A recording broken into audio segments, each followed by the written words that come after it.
Badlands. Explain those Badlands. That's a hell of a name.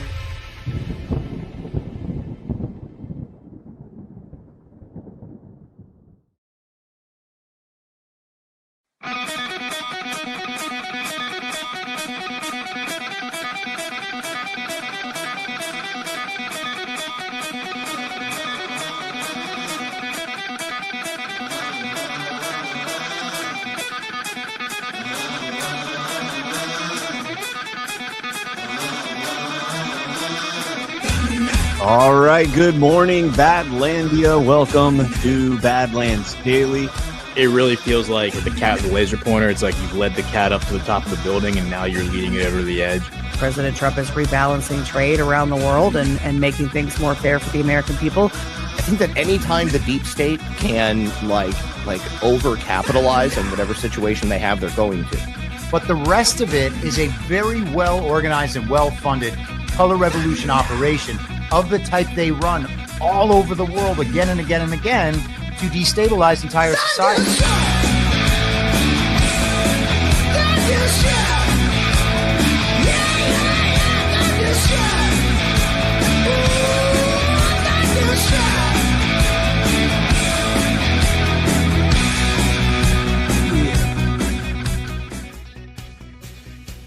All right, good morning, Badlandia. Welcome to Badlands Daily.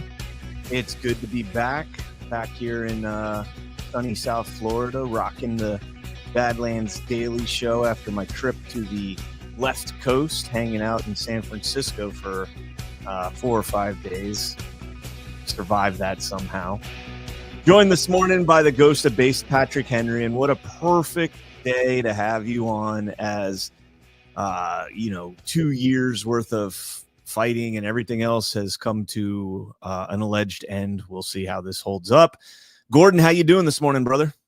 I'm great, man. It's I had my kids yesterday. Like they suddenly, my mom had to leave town, so she was like, "I need someone to watch the kids." And by the way, it was a school holiday, so I was able to jump on for an hour in the morning with Ash and Zach. But for the most part, I was playing catch up the whole time because I wasn't I was playing with my kids. I wasn't tracking stuff in real time, which is also why I wasn't very active on social media. But man, what a weekend, what a day. Major milestone. This is not the end, by the way. This is not the end. But this is a major milestone and probably a turning point for a number of reasons, but we'll get into all that. Yeah, for sure. So yesterday was an absolute historic day. I got to listen to President Trump's speech. I did not get to listen to any of the other speeches from yesterday, but President Trump's speech, we got a couple clips for you and we'll unpack all that stuff.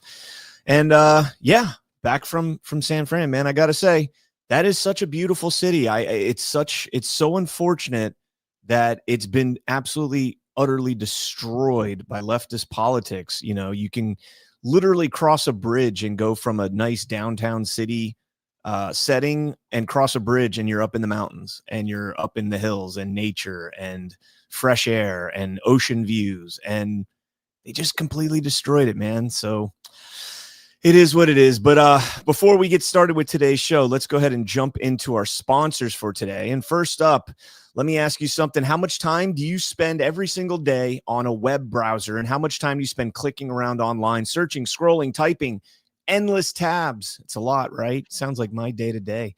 Well, there's this new AI web browser from Perplexity called Comet that is completely changing the way that you are able to interact with your browser. Using Comet feels like having a personal assistant living in your web browser that can actually do things for you across the internet. Yes, do things, not just give you answers. You ask Comet to handle tasks for you, and it literally clicks, types, searches, and scrolls just like you would to get things done for you in the background while you go about your day. Comet can shop for you. It can make reservations, book travel, summarize articles or videos, send emails, schedule meetings, and do a lot more to make your life easier. I've showed you guys several times now some of the things I've asked it to do for me. Well, this morning, I should have had this queued up, but this morning I was looking for a clip about Alyssa Farr Griffin, and we'll get into it here in a second, and some words that Donald Trump had said about her. I didn't know anything other than a kind of overview what Trump said, and I asked Comet, And Comet was able to go and find the very specific clip that I was talking about. It's from the Joe Rogan interview back in October of 2024. And we'll play that clip, but Comet was able to do that. I would not have been, you know how long I would have spent trying to deduce, like, when did this occur? When did this happen? I just told Comet, I know it was on an interview with President Trump, one of his podcasts during the campaign, and I know this is an overview, the crux of what he said, the gist of what he said. And Comet was able to find it for me.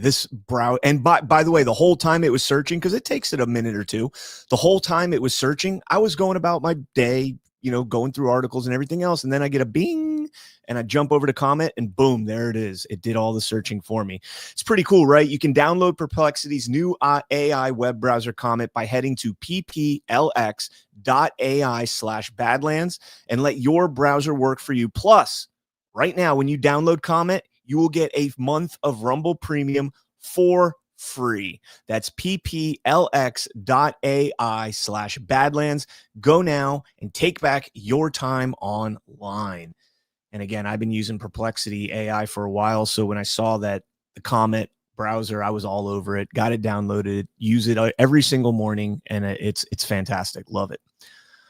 All right, let's talk about our next sponsor here. I knew we all, and I know that we all have two ages. We have our actual age and then like how old we are inside, right? What I didn't know is that I've likely lowered that internal biological age without even knowing it. Here's the thing, because Americans eat so many processed foods and not enough fruits and veggies, many, perhaps most, are 10 plus years older on the inside than their actual age. They're ticking time bombs. A major university study suggests how to slow aging and diffuse that biological time bomb. Participants slowed their aging by drinking Field of Greens, and that's it. They didn't change their eating, drinking, or exercising habits, just adding Field of Greens. I absolutely love the stuff. My wife and I, after just traveling, we pack it up in a Ziploc bag and take a little bit extra with us. So we have it year or around the clock, when we're traveling. It gives you a burst of energy and keeps you, going throughout the day. Each fruit and vegetable in Field of Greens was doctor selected for specific health benefits, cell health, heart, lungs, kidneys, metabolism, and even healthy weight. And I feel great knowing Field of Greens can slow how quickly I'm aging. And I encourage you all to join me on this journey. Swap your untested fruit, vegetable, or green drink for Field of Greens while there's still time. Check out the university study and get 20% off when you use promo code Badlands at fieldofgreens.com. Again, that's fieldofgreens.com, promo code Badlands. All right. And if you have not done so yet, folks, please smash that thumbs up. It helps us out tremendously with the rankings there. A little over 2,000, a little under 2,000 people as you guys start to climb into the show, and it helps us out. So smash that thumb. Some good news for me. I did get my YouTube channel back this morning, which was pretty badass after 4 years of being banned. So I will be posting some stuff up there, but not much. If you guys want to follow me, just type youtube.com/CannCon1, CannCon1. And they took a lot of followers away from me, man. A lot, like almost a third, almost two thirds they took away. It's ridiculous. But congratulations for getting it back. Thank you. I wasn't sure because, I showed you guys live on air that it flat out said I will not be permitted back online. And then, of course, yesterday on Y Chromes, which was my first show back since my trip, I just randomly before the show, let me see what happens when I type it in. And it gave me the option to appeal. I appealed, and the next morning, voila, I'm back. So I got to hand it to YouTube. They've been better at putting people back on than X was when Elon Musk bought them. There's still people on X that aren't being permitted back on. I know Zach has been permanently banned. Like, they responded to his appeal and said, your content doesn't meet our guidelines, which is kind of really weird because Zach is the most pacifist person I know on this platform. So, yeah, I mean, they're definitely still communists. And that all has to be addressed that we're dealing with like a totalitarian communist, quote unquote, corporation, but it's just a bureaucracy, just like any other large scale bureaucracy. Yeah, but you know what? I tell people this all the time when people ask me, like, why are you going to do anything back on YouTube? Why? Because it's an information war, and there's a lot of people on YouTube who have no idea what Badlands Media is, who have no idea about, the thinking and thought process that so many of us on Badlands, partake in, that is outside of the mainstream norms. And those are people that need to be, we need to reach them. And if we have the opportunity to reach them, then so be it. I think that's more important than Google making money. Google's going to get theirs no matter what, guys. They're government to the fullest. So, well, it's like last Thursday, Ash and I did a show with Eric Rice where we talked about biblical Israel, and we talked about that moment, the famous moment where Jesus says to Peter, "On this rock I will build my church." That moment happened. The northernmost point they ever traveled was a temple at the very start, like the creek where the whole Jordan River begins, where there are these temples like the cult of Pan and these other like they were sacrificing animals, maybe sacrificing children at these temples, and there's just blood everywhere. And like Peter's like, why the hell are we here? Like we need to leave right now. And Jesus is like, this is where we need to come. These are the people who need us the most. Yep. So that's why you go into the cancer that is social media, is because those are the people who need to hear this stuff the most.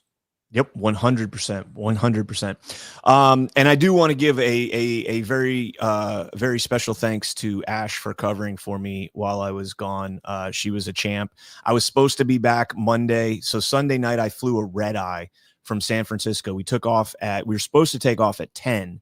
And we didn't end up taking off till 11:30. So I was supposed to have landed at 6, and I was ready to fly through the night, come in and do the show. But because we were an hour and a half delayed, and then sat on the tarmac for 20 minutes. And, after that, I didn't get in until about 9:30. So I was not prepared to do a show, and I fell asleep for a while. So thank you so much to Ash for covering Thursday, Friday, and Monday for me. I appreciate that. All right, let's get into the news. The first thing I want to start out with is just a couple posts from President Trump that I noticed over the weekend and early into the week that are kind of strange. This one, I'm pleased to announce that the great Dan Scavino, in addition to remaining deputy chief of staff of the Trump admin, will head to the White House Presidential Personnel Office, replacing Sergio Gore, who did a wonderful job in that position, will now become the ambassador to India. Dan will be responsible for the selection and appointment of almost all positions in government, a very big and important position. Congrats, Dan. You will do a fantastic job, President DJT. Now, this is weird because, I wrote an article about this back in August that Dan Scavino was put in that position. And so here we are 2 months later, and we're kind of getting a rerun from President Trump on this. Fascinating for those that know, Dan Scavino, longtime Trump ally. He's been there, one of the OGs in the administration. And now somebody very trusted in our community. So that's a huge thing to see right there. Absolutely huge. And there is a clip, I might need to track it down. There's a clip that's somebody posted of, I forgot exactly who it was, but it was somebody in the Trump orbit talking about, I don't know if it was Sergio Gore that they mentioned, but they were talking about how Charlie Kirk was actually like very much involved in like helping to Trump select cabinet picks. Like there were certain people, I think Hegseth was one of them, where Charlie Kirk was like really pushing for them to be appointed. So that's interesting that now you have Dan Scavino. I mean, Scavino obviously is our guy. There's no bones about that, but really happy to see him have such a prominent role because he's now going to be the gatekeeper between Trump and the deep state. Yeah, it was really interesting. Yesterday on Y Chrome's Alpha, I didn't get a chance to watch it, but their new Q After Hours show, apparently they were having some real-time comms with Scavino during the show. What? Yeah, dude. Like they made a couple references, and then Scavino put out like references to planes, and then Josh had made some references to the sun, and Scavino put out like a post, I guess, of all the planes that are around Air Force One. Josh was talking about all the planes that are involved with Air Force One, like decoy planes and everything else. And Scavino put out a post on the runway of all of the planes that are like, U.S. Diplomats that are flying over there. And then he put up another one that said, "Here comes the sun," right after Josh had gotten done talking about some of that stuff. And then Alpha put out a challenge and said, "Hey, if this is real, we need to see within the next, maybe later this evening or tomorrow morning, a post with the word safe in it." And President Trump put out a truth saying, "Return to Washington, D.C., very safe, to the very safe Washington, D.C." So I'm not sure. I saw that post by Josh. Josh was like, Josh, if you watch a show last night, you know what this means. And I didn't watch a show, unfortunately, but wow. I am going to be, by the way, on DEF CON Zerk tonight. So Zerk. I'm going to be, yeah. That's what Chris and Bernie Bright call it on Story Hour, but DEF CON 0 tonight with Alpha and Josh. I'm really looking forward to that. Yeah. So pretty interesting. I mean, it's not the first time. I mean, Scavino's put out, Thunderstruck many, many times. There's a lot of, little nuanced hints that have come out in the past, but that post from President Trump announcing him as the personnel, he's in charge of all the hiring now in the Trump administration. So if you're going to be hired in the Trump administration, it's going to go across Scavino's desk. So that is an interesting thing. I can't remember off the top of my head, but I'd seen a Delta that was very similar to that, talking about personnel and who's being hired and who's deciding on it. I don't remember it off the top of my head. If somebody in the chat knows the number, I could look it up real quick just to show. But that post right there, Scavino, the rehash, kind of ties into another rehash from President Trump over on the 12th, which, obviously I didn't get to do the show. So Sunday, President Trump said the Biden FBI placed 274 agents into the crowd on January 6th. If this is so, which it is, a lot of very good people will be owed big apologies. What a scam. Do something. President DJT. Now, I don't know who he's saying do something to right there. But he's been pointed out, like with this post, he got ripped by the left. Okay. Everybody on the left, Swalwell, Schiff, all these guys. Well, I don't know about Schiff for sure. I know Swalwell for sure. They're posting, "Hey, moron," and things like that. You were president on January 6, 2021. It wasn't Biden's FBI, but they're sharing it. And so now all their followers are seeing this post right here. Wait. There were 274 agents in the crowd. Now, I know there's been a lot of, controversy. Were there 274 agents in the crowd? That's not exactly what the report says. Yeah, but I also know what my eyes say. And like we said, when this news first dropped, I never saw any FBI agents in body armor, in the FBI jackets, the blue jackets. Never saw any plainclothes individuals helping with crowd control in the way that the report alleges that they were helping. So if there's no evidence, I think it was Steve Baker who said, "I've seen more J6 footage than anybody, and I've never seen this myself. I've never seen FBI personnel helping out with crowd control." So if the report says they were helping out with crowd control, but there's no evidence whatsoever of it, what were they actually doing on that day? And I think President Trump might be alluding to that with this post. We're going to find out more on this, I think. Hell yeah.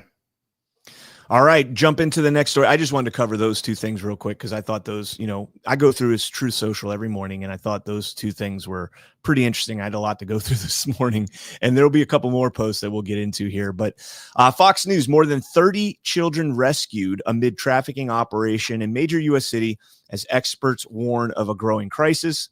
Federal and local authorities rescued more than 30 missing children and uncovered multiple trafficking operations targeting vulnerable youth during a coordinated crackdown across Texas.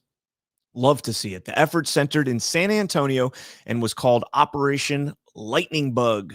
U.S. Marshal Services and the San Antonio Police Department's Missing Persons Unit, among others, combed through Texas and national crime databases to identify at-risk juveniles and coordinate recovery efforts. It resulted in 3 arrests for harboring runaways, 6 sex trafficking survivors rescued, 5 new trafficking investigations opened. Love to see that. More than 30 missing juveniles located and more than 120 additional juveniles voluntarily returned home. So, where did that go? Oh man, somebody changed all my buttons down here too.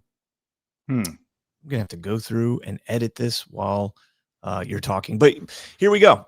this has been one of the growing concerns amid the illegal immigration crisis. Like, we're all for the crackdowns, we're all for the raids and everything else, but we also want compassion when it deals with the children that were victims of not just the human trafficking across the border, but the sex trafficking that's, resulted since then. And to see, San Antonio putting together this operation, getting this type of return on it, so to speak, it's going to start putting pressure on other states, liberal states, to do the same thing when they're pushing back. Chicago, we've seen all the drama with Chicago. San Francisco, we saw a lot of drama there. I got a story on that in a second, but I'll hand it over to you for a second here. Yeah, but what? Can you just want to start jumping into the news, or no? I meant on this. I still got more to go on this. Oh, okay. Well, sorry, I was just getting a few videos ready. I missed what you said. I apologize. No, that's okay, man. I know you're trying to put everything together. So I'll keep moving here. From Politico, slap in the face, Mark Benoff's. Is it Benioff or Benoff's? Benioff? I think it's Benoff, but I've Benoit. I mean, I don't know. Benoit. Mark Benoit. No, Benioff's. Trump turn stuns San Francisco. Listen to this story, dude. I think they're pandering, but we'll see. Tech billionaire Mark Benioff, his new show of support for Donald Trump and call for National Guard troops to patrol San Francisco streets has shaken local Democrats who long regarded the Salesforce CEO as a close ally. Benioff was talking to the New York Times when he said that he was all for deploying National Guard troops with the goal of fighting crime in the city, and said that Trump is doing a great job as president. I fully support the president, Benioff told the Times. This cuts against his years of lavish giving and full-throated support of Democrat causes, even as other tech titans shifted toward Trump. So this is a new move for Mark Benioff here, getting in the Trump camp. And how close of an ally was he to the left? Well, it's at direct odds with the state's Democratic leaders, like his close friend, Gavin Newsom, which he is a godchild. One of Newsom's children is a godchild to Benioff. So this is obviously a guy who's pretty tight with the Democratic regime in California, and coming out and speaking out against this is pretty interesting. It says Benioff, this is an article here, David Sachs, who is he's like the AI crypto czar for the Trump admin. I think it's the crypto czar, says that Trump should send National Guard troops. He just writes back, checkmate. Scott Wiener, who is a state senator in San Francisco and a absolute degenerate human being, he said Salesforce is a great San Francisco company that does so much good for our city. Inviting Trump to send the National Guard here is not one of those good things. Quite the opposite. We neither need nor want an illegal military occupation in San Francisco. So I love to see Trump beating on the National Guard drum. There's been a lot of rumblings about the Insurrection Act being declared if he can't get the troops into San Francisco, into Chicago, into these other states. Oregon is another big one that they're trying to get him into. Portland, of course. So it's good to see, some people like that aligning. I just hope Benioff isn't doing it because he's hoping to get on the tech bro kind of movement that's going through the Trump administration right now, which we'll cover more of here in a second. Good. No, I was just going to say that it's definitely Donald Trump, the president of the United States, job to protect American citizens, and especially in the context of a foreign invasion, which is what this is. These are foreigners invading our country to loot, steal, and destroy it. And it's a tightrope act here because you have to balance the need to address that with kinetic force, with establishing a precedent that Republicans, I think, will use in the future to go after their enemies. And when I say their enemies, I don't mean the left, I mean us, because the Republicans are notorious for doing this. They are the ones who created the Patriot Act. They are the ones who limit free speech. They are the ones who censor us. They are the ones who deplatform us. They are the ones who tried to get rid of Trump and install DeSantis. So I will continue to beat the drum on the Republicans are the real enemy. The Democrats are, kind of a dead carcass, so to speak. As far as a brand goes. So that's why Trump, I think, has to be really careful here with how this proceeds. But absolutely American citizens need to be protected from these degenerate foreign invaders, which, by the way, the Republicans played a hand in helping them in. Yeah, 100%. Last week we were talking about the Insurrection Act and how we think it's coming. President Trump has alluded to him exploring the possibility of declaring the Insurrection Act if he hasn't already. But that's something at the same time, while, we encourage him to use whatever resources he has at his disposal to, fight back against this immigrant invasion into our country. And, whether or not they're, when you use the term invasion, it doesn't necessarily mean they're coming over here with guns and, everything else trying to disrupt this country, which some are. Let's be real here. Some are doing that. The drugs and trafficking that's crossing our border is absolutely detrimental to the United States. But, one of the things that we did talk about last week was that if he does declare the Insurrection Act, more power to him. Let's do it. But once that's done, we need to reel in the powers that are under that. I never realized how much authority you have without defining like what an uprising is, what an insurrection is, what a rebellion or an invasion is. These are all terms that are used in the Insurrection Act that have no definition and are purely at the president's discretion, which sounds great. Again, when we have a Republican president, not a Republican president, but a president that is favorable to the populist movement in this country, in this case, MAGA. And we're rooting for it now. But just like Gordon said, the next regime that comes in, if it could be a facade that gets in there under the populist movement and then comes down and clamps on not just Republicans, but on any populist movement that's going on across the country. So yeah, it is concerning to me. Go ahead. Well, just remember all the things that the Biden administration was doing in terms of the January 6th stuff with their investigations, all of the precedent, all of the legal groundwork, everything that they would use in a court of law, like at the Supreme Court, to justify what they were doing by hunting down patriots. All of that was laid in place by the Bush administration in the wake of 9/11. So that was a Republican effort to lay the groundwork. And of course, the context of it was radical Islamic terrorism. That was the context of what they were dealing with, right? But no, I've gone and read the documents. I've read many of the documents on my show. Nowhere in the documents does it even allude to violent terrorism. It all alludes to efforts to overthrow the government, efforts to subvert the government, it's all the groundwork is laid out there to come after people like us. Ironically, the groundwork is also laid out there to go after big pharma for doing things like COVID. I think they could easily be branded a terrorist organization by the executive orders put in place by George Bush. And they should be. But that's a conversation for another time.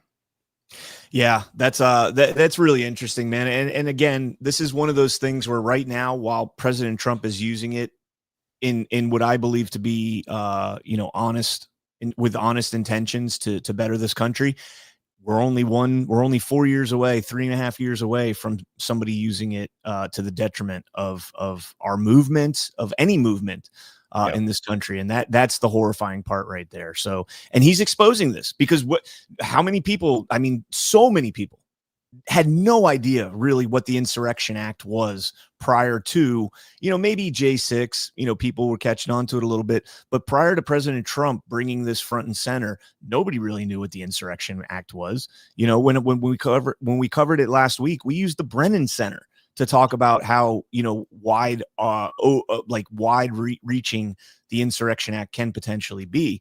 And so go for it. We've got, 10 million, maybe more illegal migrants from the last administration that poured across our borders. That's got to be dealt with. And so, anyways, getting a little ranty there, but I want to move on because I want to make sure that Gordon has adequate time this morning. Because like I said, that was the big story of the weekend and early this week. Let's jump into this story from the New York Post. Bill and Hillary Clinton delay depositions in House Oversight Panel's Jeffrey Epstein probe. Now, I've seen a lot of Jeffrey Epstein stories popping back up into the media. If you go through X, you're seeing kind of a mix in the reaction to what took place in Israel yesterday and the day before. And you're seeing, there's a lot of the conservative influencers who are grabbing up their 7,000 shekels or 30 shekels to $7,000 for the Netanyahu post. I've seen just insanity on that. We'll get into that more here in a second. But the other thing I'm seeing, and this is mainly from the left, is, yeah, what happened in Israel's great, but what I really want is the Epstein files. That's the level that we're at now with these people. They've literally everything that they've protested over for the last 2 years, free Palestine, all that crap. It came to fruition, right? President Trump made it happen. And now they're like, well, yeah, but we want the Epstein files. It's like if you give a mouse a cookie, he's going to want a glass of milk. You know that book, I'm sure. Oh, for sure. Yeah. So let's go ahead. Well, if you want and both sides are broken. But the side that what you're talking about, where they can't be happy about anything and they're very cynical, and they're always like, well, Trump's a Jew puppet anyway. It's like every single thing, it doesn't matter what happens at this point. They're just going to continue to rehash that, and it's almost like a pride ego thing at this point. But if they understood strategy, they would understand. We'll get into what I think is gonna what is that work here.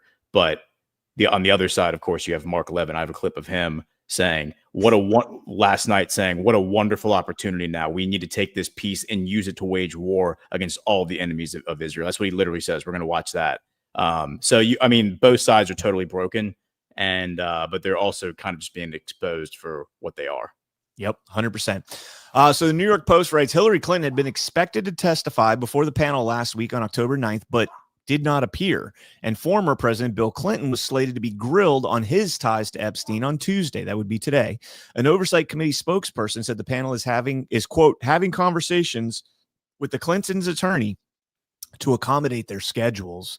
Oh, how nice of them. The depositions won't occur tomorrow, said spokesperson. The oversight spokesperson said of Bill's upcoming testimony. The Clintons were subpoenaed in early August by Oversight Committee Chairman James Comer.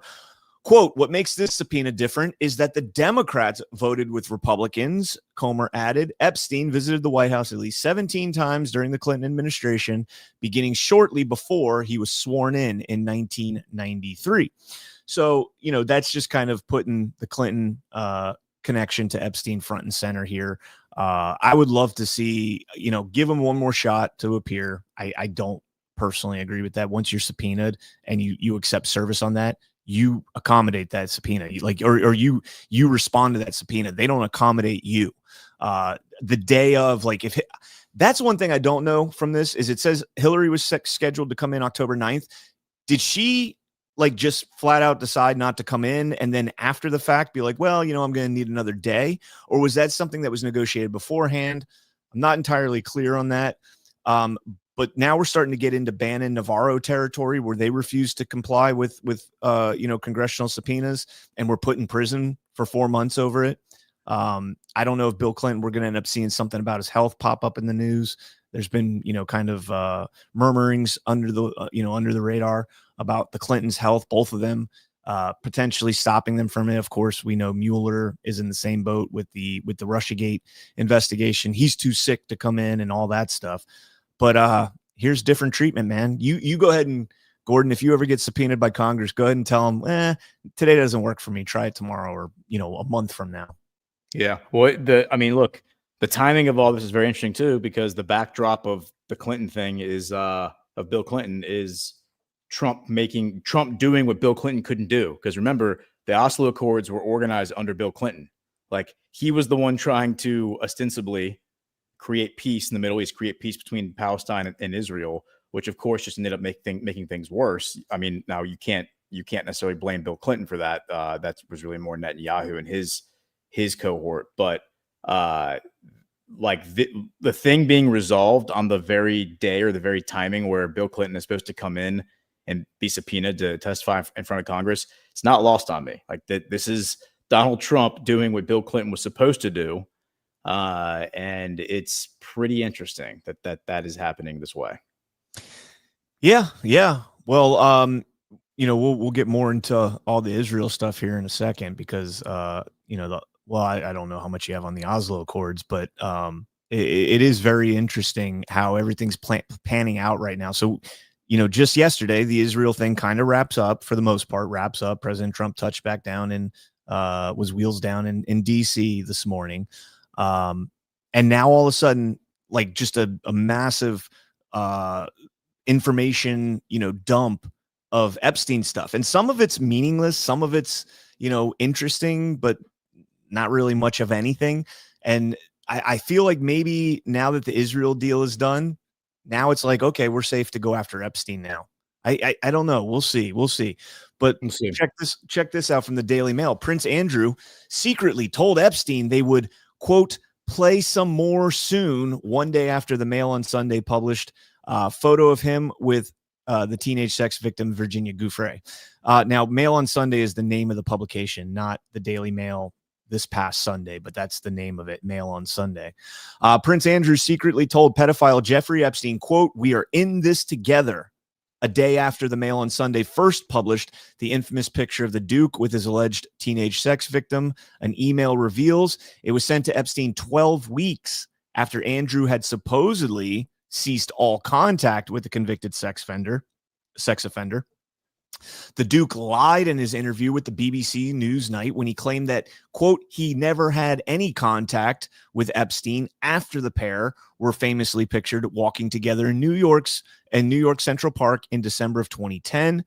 Writing to Epstein on February 28th, 2011, Andrew said, quote, I'm just as concerned as you. I'm just as concerned for you. Don't worry about me. It would seem we are in this together and we'll have to rise above it. And he goes on to say, otherwise, keep in close touch and we'll play some more soon. Signed, A. HRH, the Duke of York, KG, which I assume means Andrew, His Royal Highness, the Duke of York, and KG refers to the Knight of the Garter, a prestigious position he's held since 2006. There's a little bit more on this story. Here it goes. Last night, Norman Baker, a former minister and expert on royal finance, called for Andrew to be stripped of his remaining titles and removed from the Royal Lodge. Quote, it is long overdue for him to have all of his official titles removed, including His Royal Highness. And if that requires parliamentary action, then it requires parliamentary action. This can no longer be ignored by the royal family. He hasn't got squatters' rights at the Royal Lodge. He needs to be removed to somewhere smaller. The days of privilege should be over. I can't believe that he still had any. I thought he had all that stuff stripped away when he settled the lawsuit. Yeah, that's that. My understanding, I thought that was like Queen Elizabeth was the one demanding that. I thought she was saying, "Get this bum out of here." So that is very interesting. That because I was operating under the same assumption that everything had already been stripped and taken away from him, but maybe not. Yeah, I'm going back. There's been a lot, about with his wife and everything else. And we got a whole nother story on the Brits. And it's funny that the Brits are coming up so heavy in the Epstein stuff right now.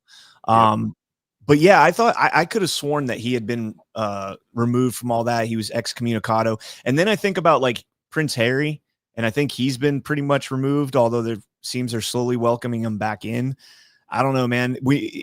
This whole thing is kind of getting Jimmy Savile kind of vibes to me. If you remember Jimmy Savile, the infamous, I should say, he was like the Beatles in Britain before, is how he was described in the Netflix documentary about him.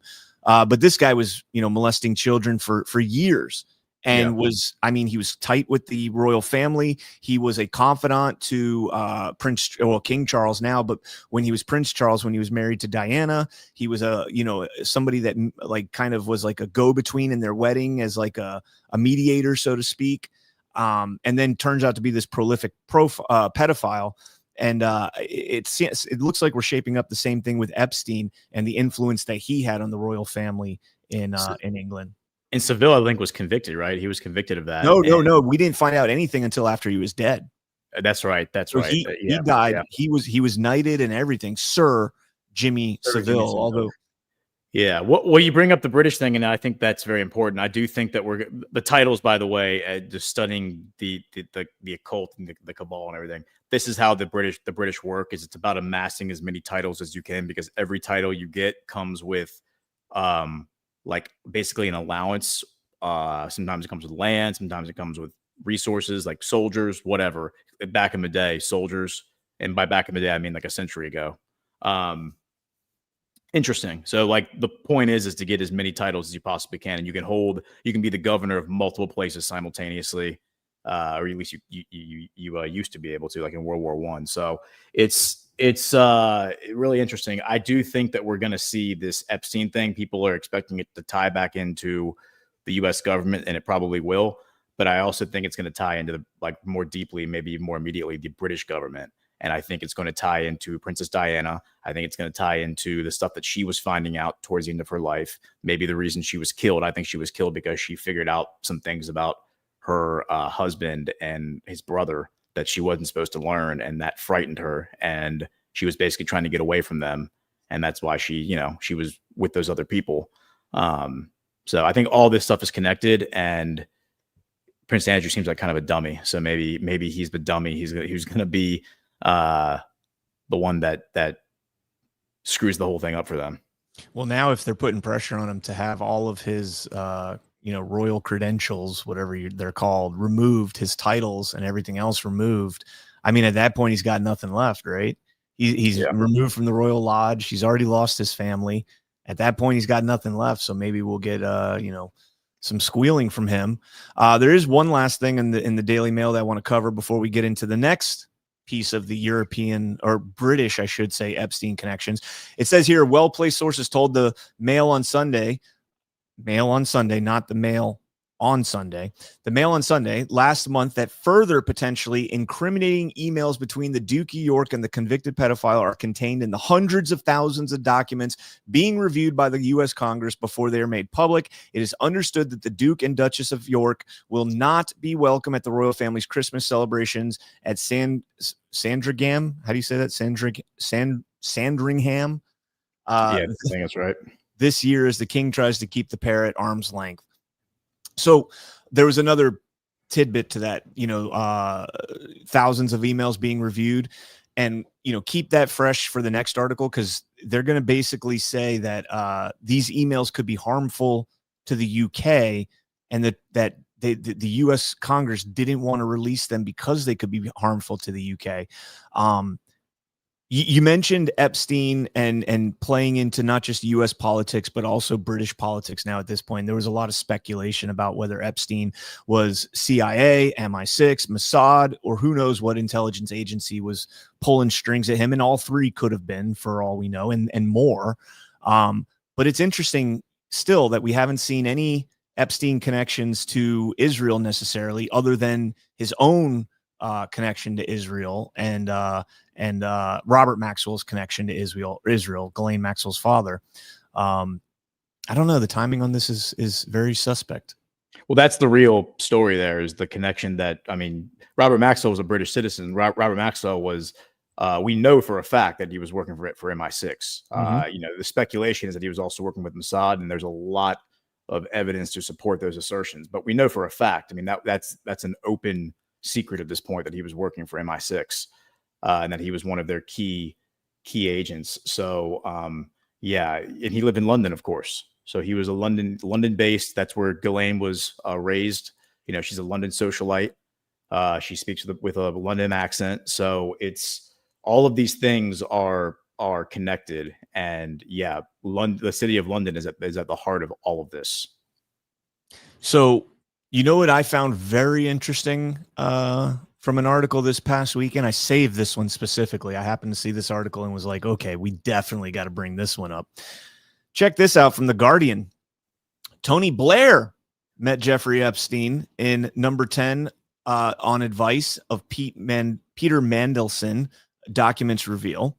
Now, this was interesting to me because where has Tony Blair just recently popped up, Gordon? Well, he's been deeply involved in the whole Gaza thing. Yep. He's literally in the peace proposal, the 20-point plan for peace, as the one that's going to be heading the board that's overseeing, what is it, the international, what does the S stand for? Safety. I think it was International Safety Force. Yeah. Well, he has an NGO that they've been planning, like the Gaza Riviera project, for months now, longer than that. So he's like the rebuild of Gaza. So he's been all involved in that. And then Trump brought him in to sit in the Oval Office while making Dermer sit outside. And I think that was just kind of like a middle finger to Netanyahu, because Netanyahu and this guy are not friends. And we'll talk about that in a minute. All right, so it says Tony Blair met Jeffrey Epstein in Downing Street while he was prime minister after a recommendation by Peter Mandelson, newly released papers from the National Archives show. Epstein visited Blair on the 14th of May, 2002, after the suggestion by Lord Mandelson to the prime minister's then chief of staff, Jonathan Powell. Mandelson was sacked as the U.S. ambassador in September after new information emerged about how close he was to the convicted sex offender. Mandelson was a Labor MP and a trusted ally to Tony Blair at the time. Powell is now Keir Starmer's national security advisor. That's interesting. A briefing memo by the senior civil servant Matthew Rycroft described Epstein as a friend of Mandelson and the former U.S. President Bill Clinton, as well as being close to Prince Andrew. A spokesperson for Blair said the meeting was, quote, long before Epstein's crimes were known of and his subsequent conviction, as if that's supposed to make things better. I don't want to make any accusations there, but you can figure it out. The release of these documents had been blocked by government officials over concerns that it may affect UK-US relations. That's what I was alluding to in the last part right there. However, the National Archives has now released the documents as a result of a Freedom of Information request. So this whole time they're like blocking it because of UK-US relations. And now all of a sudden, like, you submit a FOIA and they're like, okay, you can have it. Here you go. That's overclassification to the fullest extent imaginable. If you're blocking documents that are truthful, not of national security concern, but rather of diplomatic concern, although I guess the two could go hand in hand. It says an email from Mandelson to Powell a week before the meeting said, quote, do you remember when the Clintons saw Tony Blair? He said he wanted to introduce his traveling friend, Jeffrey Epstein, to Tony Blair. Clinton said he wanted to do that. This was frustrated, Tony Blair said at the time, in the office for reasons that he says was unclear about. That's a horribly written sentence. I think Tony Blair would be interested in meeting Jeffrey, who is also a friend of mine, because Jeffrey is an active scientific catalyst / entrepreneur, whatever the hell that means, as well as someone who has his finger on the pulse of many worldwide markets and currencies. Man, that's a really concerning statement if you think about what he actually had his worldwide markets and currencies dealing in. He is young and vibrant. He is safe, whatever that means. And Clinton is now doing a lot of traveling with him. I mentioned to Tony Blair that Jeffrey is in London next week, and he said he would like to meet him. He is a financial advisor to the super rich and a property developer. This is all in the email, guys. Letter. He is a close friend of Bill Clinton and Peter Mandelson. The background on Epstein is that he is very rich and close to the Duke of York. Peter Mandelson, says that Epstein now travels with Clinton and Clinton wants you to meet him. A spokesperson for Blair said, quote, as far as you can remember, Mr. Blair met with him for less than 30 minutes in Downing Street in 2002 and discussed U.S. and UK politics and never met or engaged with him subsequently. So, well, it's worth pointing out that Tony Blair, like, it shouldn't be lost on anybody that all these characters who are from the Epstein saga are like front and center, like in the Oval Office, in Trump's orbit. Like, Trump has them right there in front of the camera. Like, you're being reintroduced to these old characters. Tony Blair's political career, like, he retired in 2007. He's been out of politics for almost 20 years. Okay, he was part of the coalition of the willing with George Bush. He was one of the biggest salesmen for the war in Iraq, like going around pitching that to everybody and getting the whole world on board with going into the Middle East, because it wasn't just the U.S. that went in; it was a coalition of the willing, right? It's also worth noting that his two very, very dear friends, former Israeli prime ministers, Ehud Barak, who was prime minister from 1999 until 2001, he unseated Netanyahu, and then Ehud Olmert, who was in office from 2006 until 2009, and Netanyahu unseated him. Now, Olmert was in the Likud party. He left the Likud party in 2005 and joined a new party that was being created. So he was technically, his politics were aligned somewhat with Netanyahu, but these guys were enemies of Netanyahu, like political rivals of Netanyahu. and dear friends with Tony Blair, who was always like sympathetic to the Palestinian position, which put him obviously at odds with Netanyahu. But Ehud Barak and Omar, the reason I bring him up is because they're both on the Epstein list, and they both were very close friends with Epstein, and we know that now because they visited the island, and Barak was like going in and out of Epstein's like apartment, pictures of him doing that, like all that kind of stuff. So, yeah, this is all notable. This is all connected, and again, these are prime ministers, guys who were in charge of Israel right around the time that Epstein would have been operating, like the peak of his operations, the late 90s, early 2000s, and then late 2000s after he was arrested in Florida. Yeah, all of this is very interesting. When I saw Tony Blair and then went on to see all the other names that are mentioned in that, it's interesting. Tony Blair, in addition to the Gaza project that you were referring to, we talked about him last week in the Tony Blair Institute, where he's literally trying to implement AI government, right? So if you thought, well, actually, I have another story on that, so we'll hold that. Actually, you know what? Let's do that story now, and we'll get back to Epstein because there is more Epstein stuff. It's fascinating. How this is, being deployed. The timing, by the way, like this comes out the day after we do the Egypt summit. Yep. And Tony Blair was there. Tony Blair was in Egypt with Trump, like doing the whole summit. Like this was his like moment, kind of, Well, I wonder, I was alluding to this earlier, if once the Israel deal is done, if this is when we start getting disclosure on Epstein, because if Epstein ties back to Mossad and ties back to Israel, that would have stopped. That would have been a big deal in kind of, subverting the peace efforts, you would think, right? Yeah. America's coming out and basically accusing, well, not America as in our government, but Americans are coming out and now accusing, like with solid evidence, that, Epstein was being handled by Israeli intelligence. Yeah. I mean, I read this all as capitulation. I read this all. Yeah. I mean, all the things that Trump. How many times has Trump gone to Britain in the past few months? How many times has he had the meeting with Keir Starmer? How many times? I mean, there was that moment yesterday where he's like, "Where's Keir Starmer?" I got it. Yeah, I was gonna play it. Yeah. Here. So like all this stuff is connected. Tony Blair helped Bill Clinton put the Oslo Accords together. So again, it's like this is all these different like plays, so to speak. All these different like plays where the same cast of characters are being cast in different stories.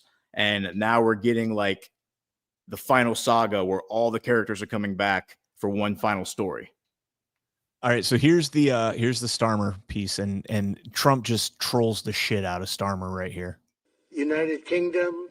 Where's the United Kingdom? Where's my friend? Come here. Is everything going good? Very good. That's very nice of you here. These people all came in like 20-minute notice, and I think it's fantastic. And we have so many others. Oh, so Starmer comes up there thinking like, I'm going to get some recognition or something. Yeah. And then everything he says is off mic. And then he just turns his shoulder like Starmer. I'm sure Starmer had a small speech prepared, probably a 2 or 3 minute, 5 minute speech prepared, and was ready to, talk, and got up there and was like, okay, my here's my time. Right. We've all been to Trump rallies where Trump brings up somebody and he's like, come on up here, say a few words. Right. That's Trump's modus operandi. That's what he does. Yeah. Starmer, cold shoulder, just turns and blocks him right out. And Starmer, pulls back into the turtle shell and, into oblivion.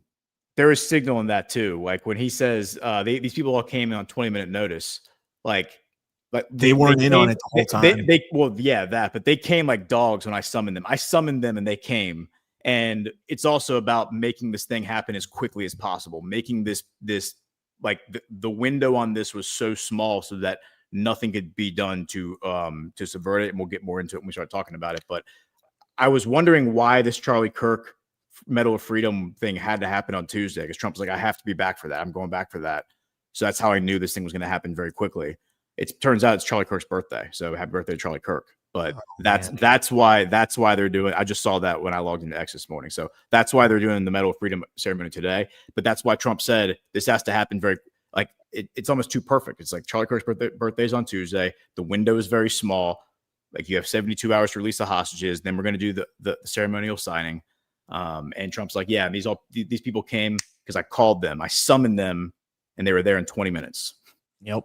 And I do also want to point out, since we're doing kind of the little shots that President Trump subtly took at this event, I do also want to point out the handshake with Macron. We've seen this handshake before where Trump dominates Macron in the handshake realm. I think the last time he wouldn't let him go for 17 seconds, Keck.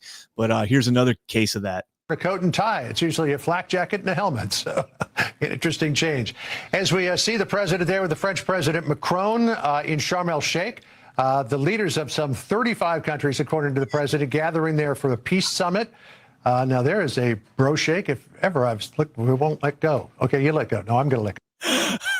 That is just pure dominance. That is absolute dominance. Where he tries to get away and Trump pulls him back in. You could see like Macron looking around like, yeah, let go of me.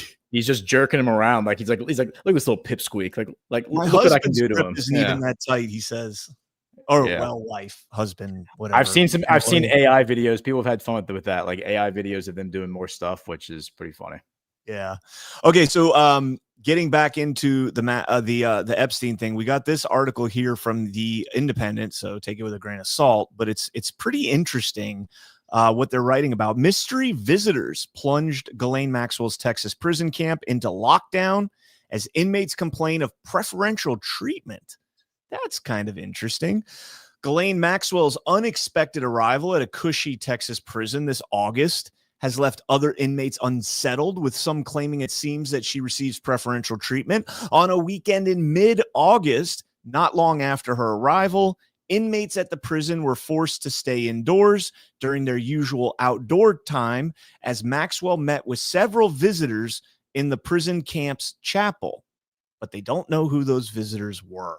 So I went and looked just to make sure that it wasn't Todd Blanche and his entourage from the DOJ. They were there in late July, so it was not the DOJ entourage, at least that meeting that we know about where they did the transcribed interview, or the recorded interview, I should say. It says the arrival has led to more frequent lockdowns, more armed guards on campus, and other changes at the prison. The Bureau of Prison typically prohibits sex offenders from serving time in such prisons, though they can be admitted under a special waiver. It was not known who Maxwell met with in the chapel that day, though some of her fellow inmates heard rumors that the lockdown was meant to accommodate important visitors, which, by the way, the only reason I'm even highlighting rumors is because, anybody that's served in the military, and military is very much like prison, let's not kid ourselves, knows that the Lance Corporal Underground, like the Marine Corps especially, they know everything. If you need to know something, you go to the Lance Corporal Underground. They know everything. They got all the gossip and all the deets. And so when you hear fellow inmates talking about, not knowing who they were, but that she was pleased with the information, it says when asked about her mysterious meeting, Maxwell said it went well, but didn't share any other information. I thought that was pretty interesting. It's also interesting. I got a little more to cover, but before we get there, I've long speculated that Maxwell, who is a sex offender, convicted sex offender, and should be in medium security and trafficker, yeah, and should at minimum be in a medium security prison. And she's gotten away with, she was in a shitty camp or a shitty prison. She got her way somehow to Tallahassee, where it was like a prison camp instead of a full-fledged prison. I remember reading about her getting a mattress and a pillow and like all this like stuff and a better view and like more recess time. And we're all like, did she make a deal? Then we see Blanche coming in to do the interview with her. And then all of a sudden she gets moved out of Tallahassee, which she started to complain about apparently, and moved to Texas, which is an even more posh prison camp, Club Fed in Texas at this federal what is it called? Federal Prison Bryan Penitentiary, whatever it is. Mm-hmm.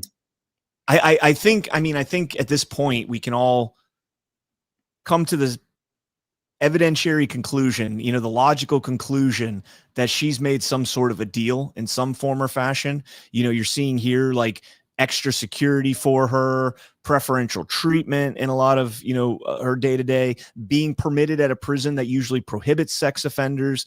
It's all very strange. Yeah. And I see someone in the chat say, daddy's money. you have to understand that Robert Maxwell was bankrupt at the end of his life. That's what got him in so much trouble. Is he needed $400 million cash just to stay out of like the debtor's ledger, and he was demanding that money. This is 1991 money from the Mossad, saying, "Hey, I gave y'all all this stuff. Like I helped you build up this whole network. You owe me something. I need $400 million immediately, or these debtors are going to take everything from me." And of course, he brought this upon himself. He was embezzling and doing all sorts of money laundering stuff. And that's allegedly why they killed him. He could have still been, he could have outlived that for all we know. That could have just been a fake story they fed us. But the official narrative is that he was bankrupt. And then he had already at that point established the relationship between Jeffrey Epstein and his daughter. And then Jeffrey Epstein basically became the caretaker of his socialite daughter who no longer had access to daddy's money. That's the official narrative. There's probably more nuance and truth to it than what we know. But yeah, I mean, the money that she had access to from her father, I think for the most part was gone. Maybe she had her own separate wealth, but yeah, anyway. Yeah, I agree with that. Here's another segment of the story to kind of, support what I just said about did she make a deal? Is something going on here? This is very unusual treatment for such a prolific and heinous crime to be in a very, very, very low security prison camp. Maxwell was greeted with a wave of hostility, calling her a pedophile and a chomo, which is a prison slur meaning a child molester. So the warden organized a quote unquote town hall and warned that if inmates made threats to Maxwell, put her in danger, or talk to the press about her, they would be taken to a harsher facility. Imagine that, man. Like, imagine the warden putting together a town hall to tell people don't mess with this woman. She's a sex trafficker, which normally, in the prison system, sex traffickers are treated freaking horrible, right?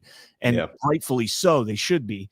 I think it was the Lost Prophets singer that was like raping children. Just got killed in prison. So, good riddance, It says she reportedly received preferential treatment as guards would bring her meals to her dormitory or escort her to the recreation area for late night workouts. Maxwell was also allowed to shower after other inmates were confined to their bunks. By the way, I've seen enough prison movies to know that late night workouts and isolated showers can oftentimes be meeting places, discreet meeting places. Just throwing that out there. Soon after her arrival, the prison also stationed armed special operations response teams known as SORT at the camp's entrance and rear gate and kept them there around the clock. She also began getting her hair cut and colored at the prison-run salon. Seems like quite the life for the pedophile debutante. Yeah, well, she's obviously being protected. That seems to be the case. The question, of course, is why. And a deal seems very likely. The other thing is why are we learning all this? They're telling all this to us for a reason, number one, and they're telling this all to us right now for a specific reason. That's number two. So that's what we need to remember is why is this information being disclosed to us right now? That to me is significant, along with everything else that's happening in the background. The context of receiving this information is not lost on me. Yeah, I mean, it's very interesting, the timing of all this, because Epstein, even though the left has always been voice first about it on social media, there hasn't been much in the print media about Epstein and all this. And when it did come up, it was just like an in passing, President Trump is doing this, but he still hasn't released the Epstein files. That's kind of the reporting we were getting on it. Now we're getting all new information. We're getting letters to Tony Blair or meetings about Tony Blair being discovered in letters, expansion on Prince Andrew's relationship with Epstein, and we'll play again soon. What the hell is that all about? Who says that to a friend?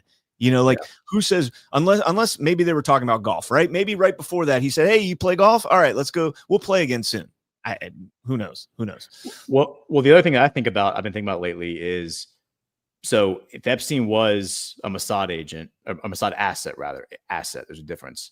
And maybe he was an asset for many until like maybe he was like a gun for hire. Like I've heard that speculation before too. Like maybe. Okay, but let's just say he was primarily working for Mossad.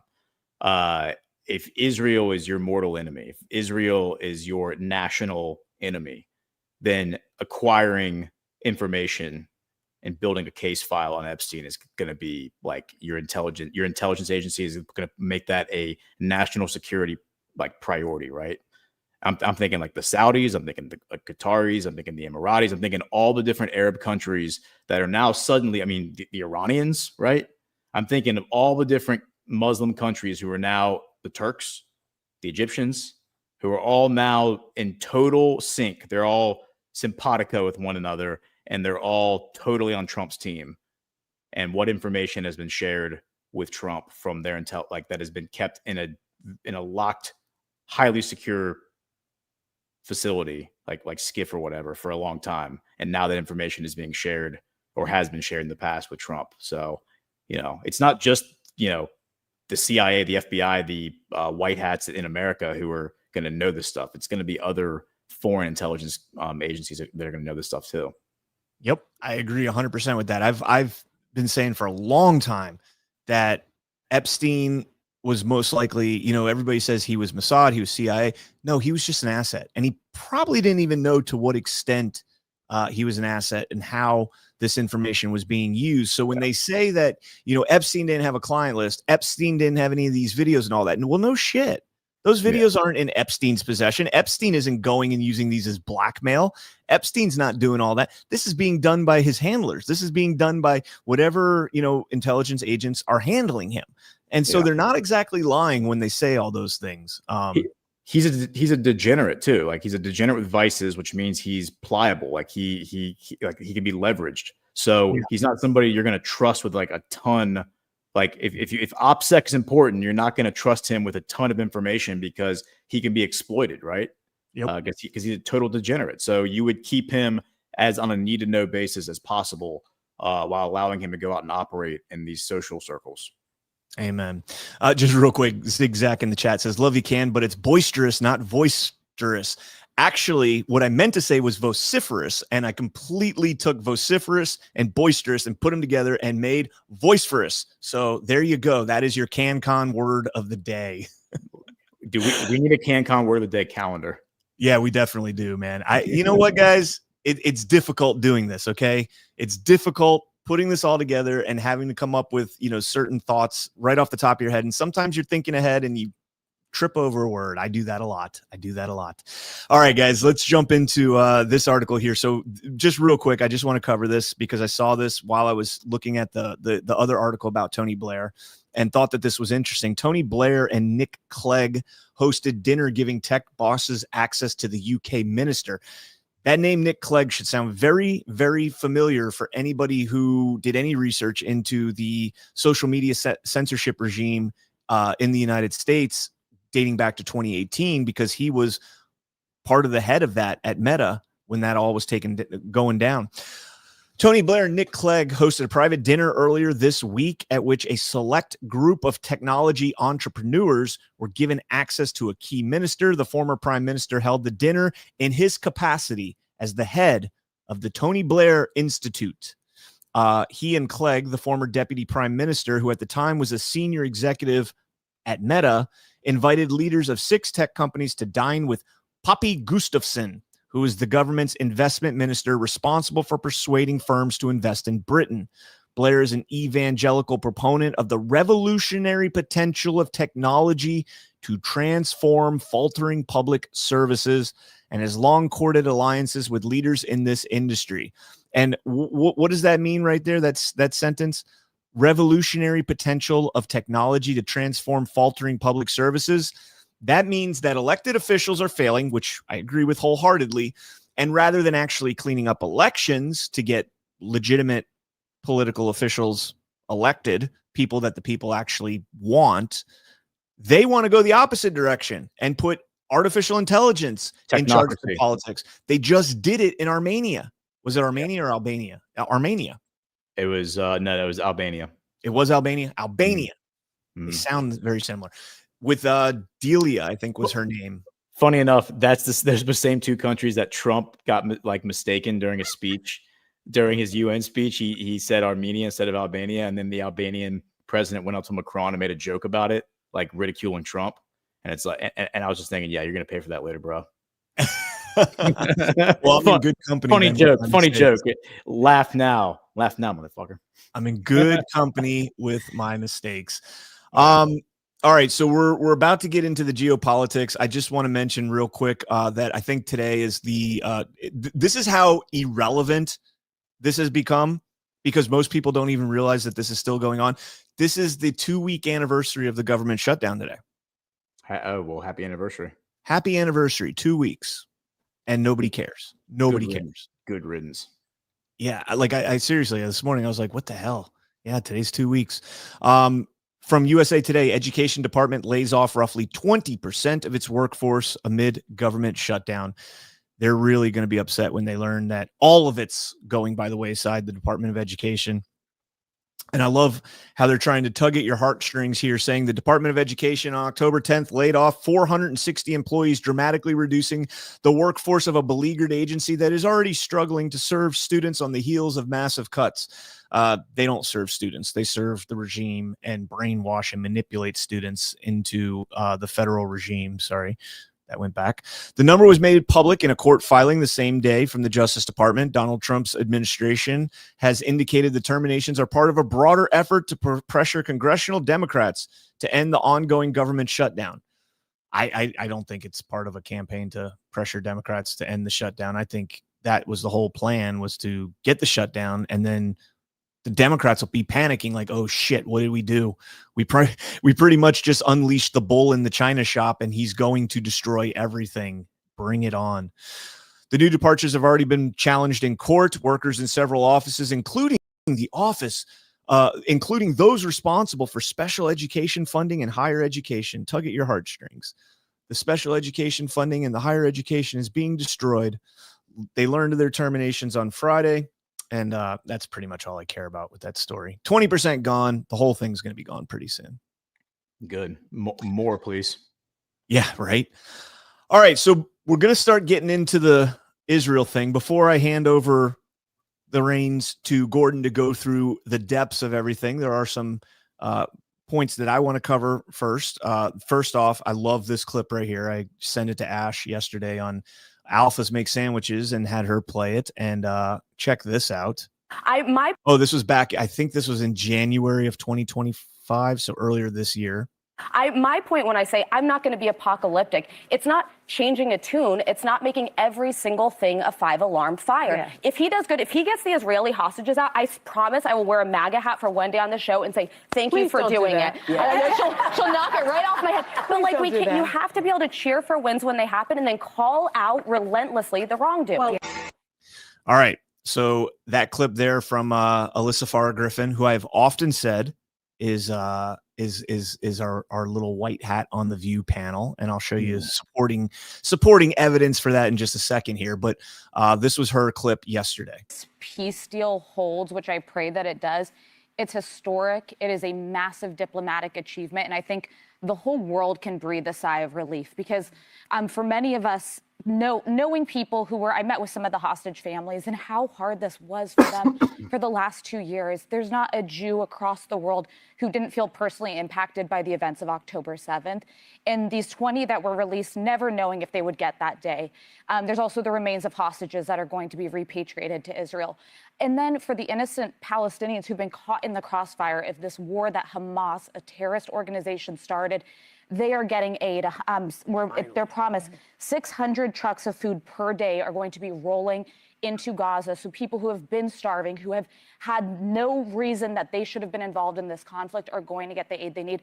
I think everyone should be able to celebrate it. And listen, whether you like Trump or not, I think Steve Witkoff and I think Jared Kushner do deserve credit for this deal. They actually personally met with Hamas. I used to be of the mind we don't negotiate with terrorists, but sometimes the only way to get peace is to sit down with some of the most evil people and try to come up with what we can do to end the bloodshed. So sit down with the most evil people to come up with what we can do to end the bloodshed. Trump has had many meetings with Netanyahu. Speaking of the most evil people to end the bloodshed. So the Farah Griffin thing, this goes back to earlier this year when we started getting leaks on the J6 stuff. It might have been late last year, actually. I think it was late last year, October of last year. There was you remember when the Liz Cheney story came out about her influencing Cassidy Hutchinson to fire her counsel? She was the one that said Trump like got in the beast and said, "Oh my God, did you see what happened in the beast? Trump tried to choke out the Secret Service." She was the one that promulgated that story. We found out during the J6 investigations that Cheney actually pushed Cassidy Hutchinson to fire her counsel, her attorneys, and hire counsel that Liz Cheney recommended that would do it pro bono. So here's some free attorneys. Oh, by the way, there's no conflict here. I'm just going to be the one deposing you, interviewing you, and I'm also going to be the one providing you with free attorneys. That is a massive conflict, and any court in the world would look at that and laugh them out of the courtroom and, I don't know, maybe even sanction them for that kind of behavior. All of that was revealed because of Alyssa Farah Griffin's text messages. She was subject to that text chain, and somehow she got tied into that whole thing. So just to show you guys, I just want to remind you, this was President Trump on the Joe Rogan podcast in October of 2024, right around that same time. But Whoopi 9 years ago. Whoopi loved me. you. Gives you a hug and a kiss. And how about that other one, the new one on there, the one from my administration?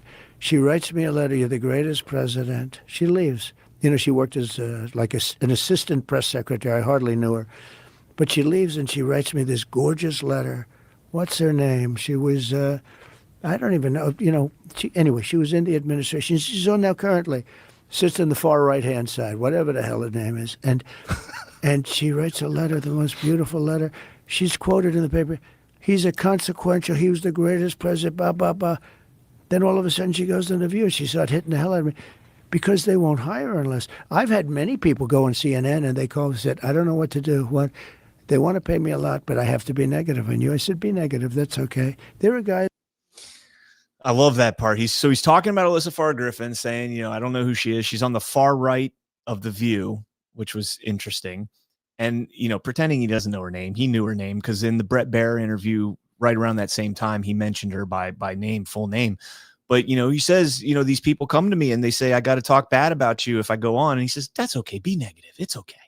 I thought that was really interesting. Yep. All right, so I got, like I said, I have the Witkoff clip. Do you want to play that now? Yeah. Well, I have. I don't know. Yes. The Hostage Square one. I'm sorry. Yes, play that.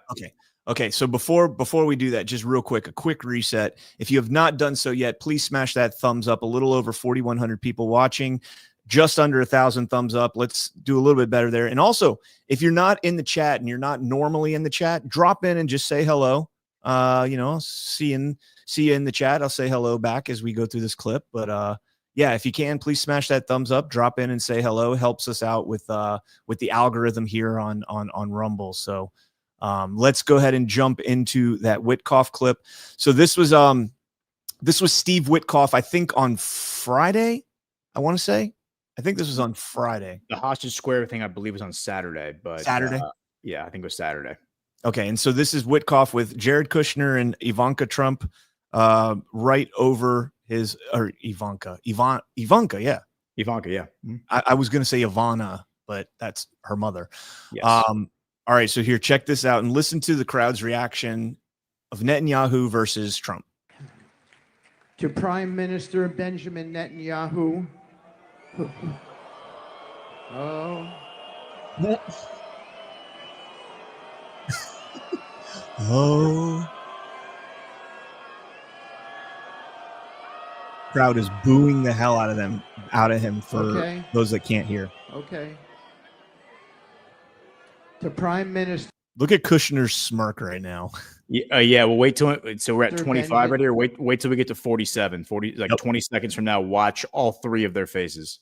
All right. No, Yahoo.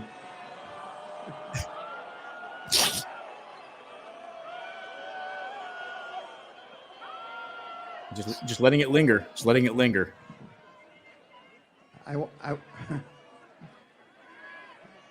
Okay, let me just finish my thought.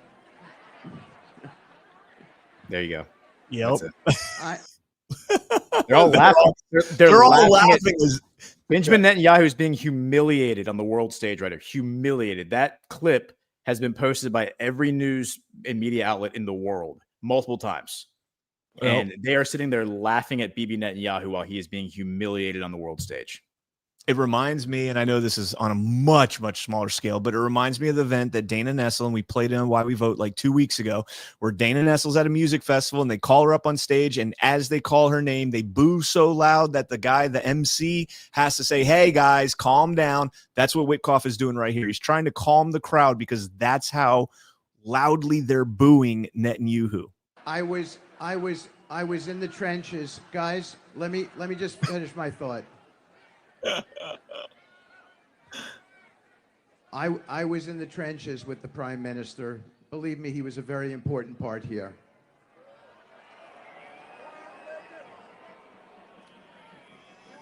Important why? That's the question. Yeah, I agree he was important, but why was he? The Prime Minister and his staff, Ron Dermer included, have both He gets booed too. Okay. Interesting. Okay. Have both sacrificed so much for this country and devoted their lives to the service of Israel. Their dedication to the history and destiny of this nation stands out tonight. They've given everything, their time, their energy, and their hearts to building a safer, stronger future for the Jewish people. Their commitment to this country has never wavered, and it never will. We thank you. The President thanks you. Thank you. Now he brings up Trump.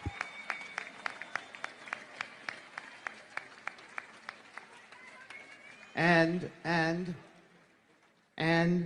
to President Donald J. Trump.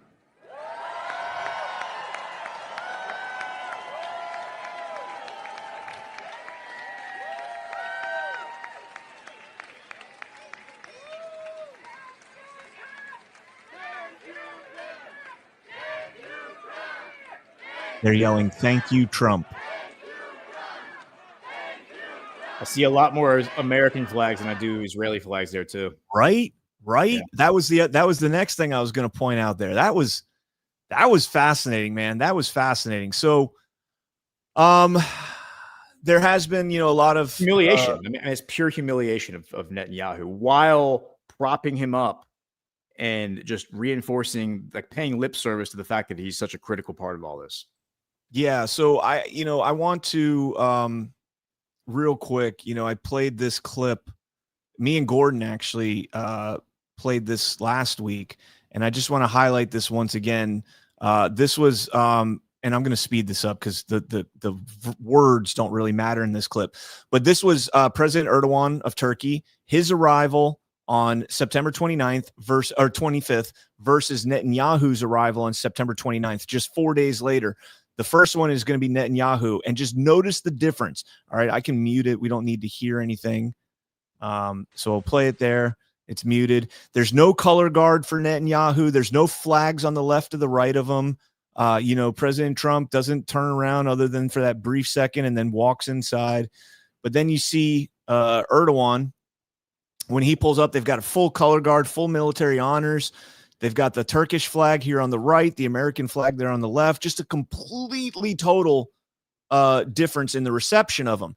Now, the reason I bring that up is because I want to play this clip here that was posted by Grace Chong of Steve Bannon talking about Netanyahu and Trump. Well, you see the outpouring from the Israeli people in the square. Also, the rest of the people at the Knesset greeting him were all smiles. And I believe, and correct me if I'm wrong, President had just spent 45 minutes in the Beast in the car from Ben Gurion Airport to the Knesset with Netanyahu. I mean, they traveled together. And like I said, like I asked Joel when they started off, I'd like to be the fly on inside the car to hear that conversation. Yeah. Clearly, it wasn't hail fellow well met. The president had his game face on when he showed up. I've seen that look before. That's not a That's not the ebullient, President Trump. Then we got a shot inside the Knesset right now. It's exactly what I But said Bibi yesterday. clearly was icy, and you said he didn't shake his hand after he signed the book. He specifically went and shook the Speaker of the Knesset's hand? Amir Ohana. Yeah.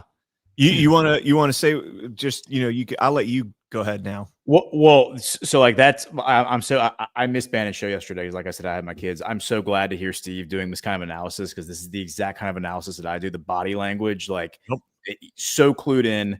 That's exactly what I said when I was on with Ash and Zach yesterday, was the look on Trump's face. Like, you could see Netanyahu and Sarah Netanyahu were both like trying to, rub up on Trump, and they were like, oh, and they had the big smile, and they were trying in front of the whole Knesset. They're trying to love up on him, and Trump just gave him a really quick hug, gave Sarah a kiss, and then just went right back to stone face and was like, all right, where are we going now? Like next. There was no lovey-dovey like Trump normally does. Like you saw what he do with Macron, right? He does this stuff. It's all signal. And again, I don't think he's doing all of this. This whole op, I don't think is for the benefit of the public. I think the public is picking up on it and being strung along, but I think this whole op is being run against the people who back Netanyahu, the people like the backers of this whole Zionist Greater Israel project, which is a much bigger occult element. I mean, Israel is just one proxy state, maybe the most important proxy state. So, with that said, do you have something else to share? Yeah, I do want to play the Adelson video, but just real quick, talking about the body language and, not shaking the hand, no color guard and all that stuff. What was I telling you before the show? Just real quick. What did I ask you about the speech that he gave in the Knesset? About the tone of it? No, the order of the speech. The order. Yeah, it was Amir Ohana, who's the speaker of the Knesset, like Speaker of the House, and then it was Netanyahu, the Prime Minister, and then it was Yair Lapid, the opposition leader, and then it was Trump. Now, look, folks, anybody out there that knows how an event like this goes, it's in order of importance. Okay. The person that introduces you, like if you go to a Trump rally, you're not hearing, some no-name GOP or introducing President Trump. It's the second highest person in terms of, notoriety, unless it's Lindsey Graham, and then it's a humiliation ritual. But it's always somebody of importance that's introducing President Trump. It wasn't Benjamin Netanyahu that introduced President Trump. That is, if that's not signal, I don't know what is. It's a really good point. It's a really good point. All right. So the last thing I want to play just real quick, and the people that are getting their 30 shekels, their 7,000 from from Prime Minister Netanyahu and the Israeli, slush fund that's paying $7,000 per post. They really freaked out over this comment, and I want to play this, and then I'll hand it over to Gordon, which he can expand on this, and then take it away. Broken promises from many other American presidents, that they kept promising. I never understood it until I got there. There was a lot of pressure put on these presidents. It was put on me too, but I didn't yield to the pressure. Interesting. But every president for decades said, we're going to do it. The difference is I kept my promise and officially recognized the capital of Israel and moved the American embassy to Jerusalem.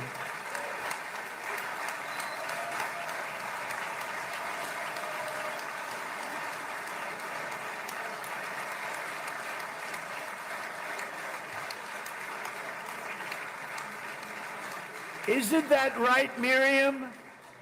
Look at Miriam. She's back there. Stand up, Miriam. Stand up. That's Miriam Adelson, who gave $250 million or something like that to President Trump's campaign. Her and her husband, yes. Well, her husband's dead now, but yes, correct. Miriam and Sheldon would come into the office. They'd call me. He'd call me. I think they had more trips to the White House than anybody else I could think of. Look at her sitting there so innocently. She's got $60 billion in the bank. $60 billion. It's humiliation right here. Yes. I think she's saying no more. And she loves Israel, but she loves it. And they would come in, and her husband was a very aggressive man, but I loved him. He was a very aggressive, very supportive of me. And he'd call up, can I come over and see you? I say, Sheldon, I'm the president of the United States. It doesn't work that way. He'd come in, but they were very responsible for so much, including getting me thinking about Golan Heights, which is probably one of the greatest things to ever happen to Israel.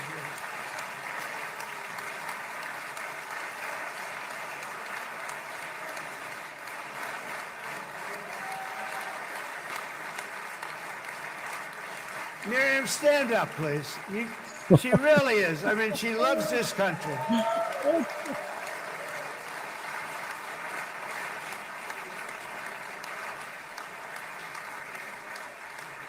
She loves this country. Her and her husband are so incredible. We miss him so dearly.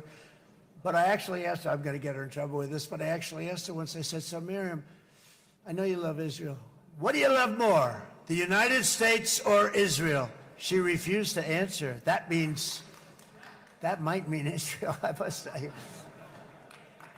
We love you. Thank you, darling, for being here. That's a great honor. Great honor. She's a wonderful woman. There is no realm of possibility that wasn't a full-blown humiliation ritual. Yes, we have.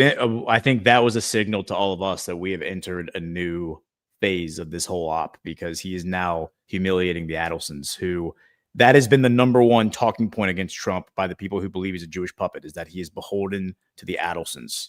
And so for those who don't understand, 2016, they gave him $100 million. That was Sheldon Adelson. 2020, they gave him, I think, $100 million. And then 2024, they gave him $100 million, and maybe even more than that. But the husband died during Biden's term.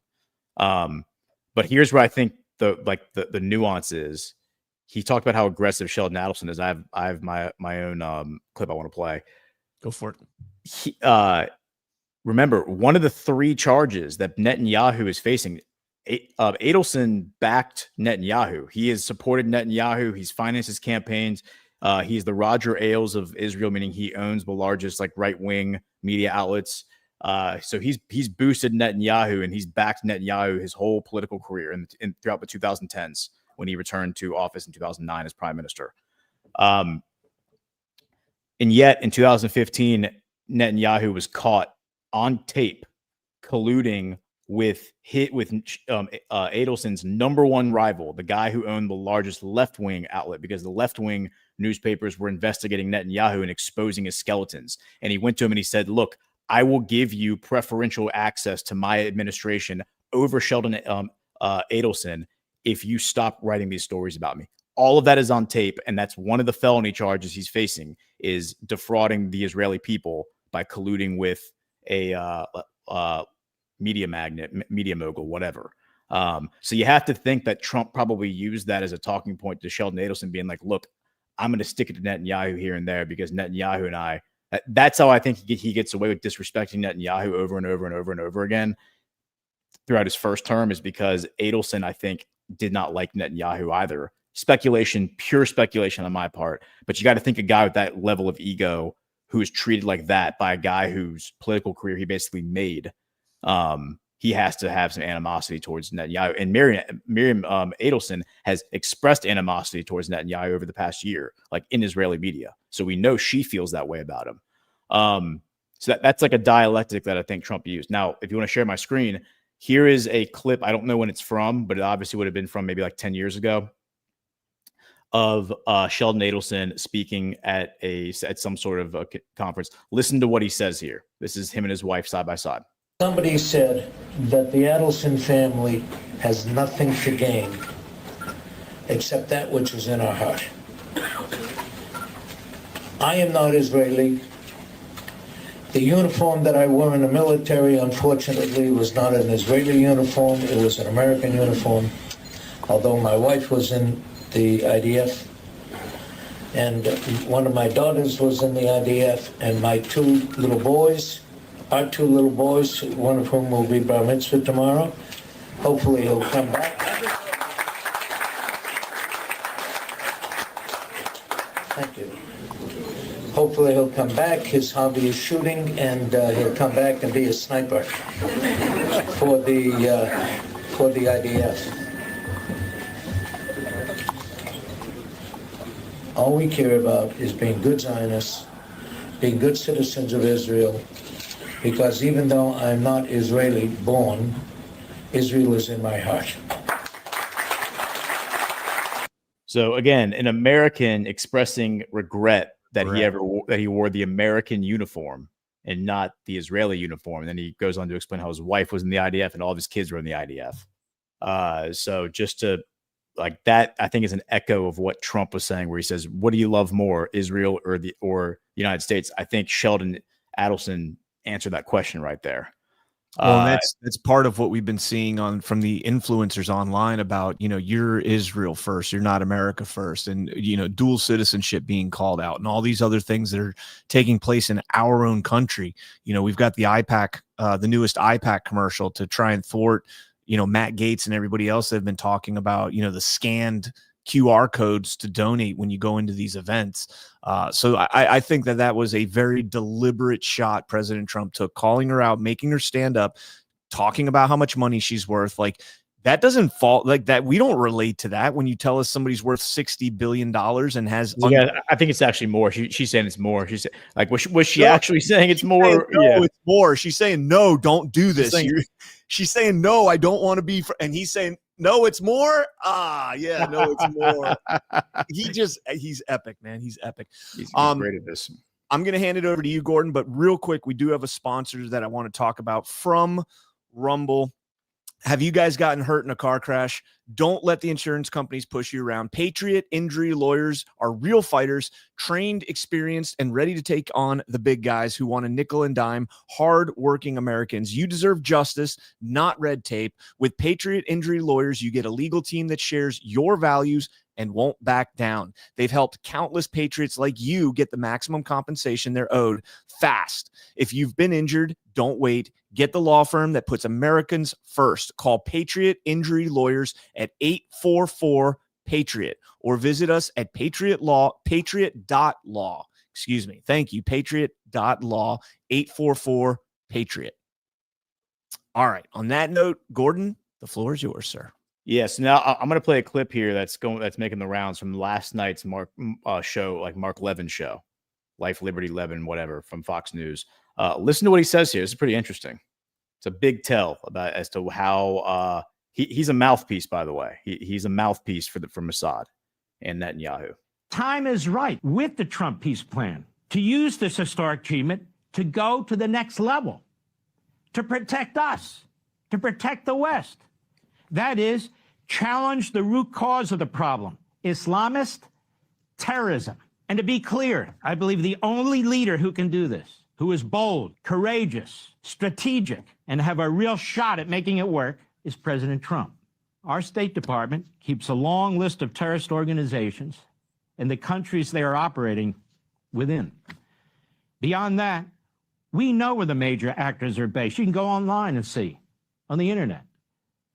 Many very good groups, research groups, think tanks, they've laid it all out. It's right there. Of course, they're not only in the Middle East, these terrorist organizations, but many are. And it's a good place to start, particularly since we have this outstanding foundation, this platform, the Trump peace deal. The president is singularly qualified and capable of extending his diplomatic, economic, and yes, military reach into these countries where he has built special relationships to begin the difficult and complex process of unraveling, starving, isolating, and eliminating these terror operations.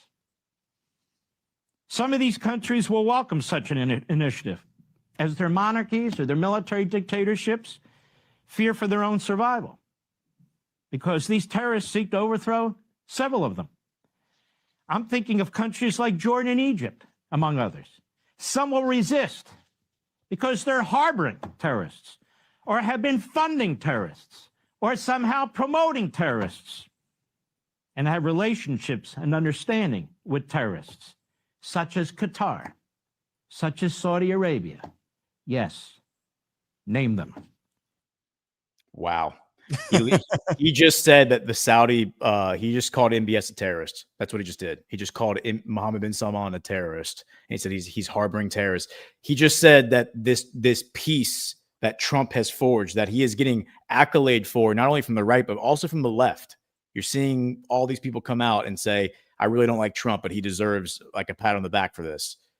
We should leverage this to intervene militarily into more countries and fight more wars, start more wars. That's what that sociopath is saying. These people worship human sacrifice. That is their religion. Their religion is human sacrifice. And we have to understand that bloodletting and bloodshed is their God.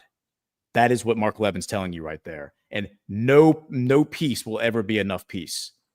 World peace will just mean another platform to another forever war. And this is forever. This is what they're always going to say. They're always going to do. So we have to remember that as we move forward. And you have to keep that in the back of your head. Why is Trump operated the way he's operated up until now? Why has he simped so hard for Israel up until now? I think we're going to find out here moving forward. But let's now go to, I want to start actually with the Egypt meeting, because I think that's a little more significant. Gordon, just real quick to add on to what you're saying about the warmongering. What did we see last week from Netanyahu? Now Iran has 8,000 kilometer ballistic missiles that can almost reach the United States, teasing Mar-a-Lago as one of those targets that could potentially be hit. They are trying to continue this narrative, the warmonger deployment. So yes, Iran is going to be the next target for the next war for sure. Of course. But the fact he's talking about like intervention in Qatar, Jordan, and Saudi Arabia, I hope even people who are very sympathetic to Israel can look at that and say that is an insane assertion that we're going to go like militarily fight Saudi Arabia. Okay, this is a pretty big moment here from the from Egypt.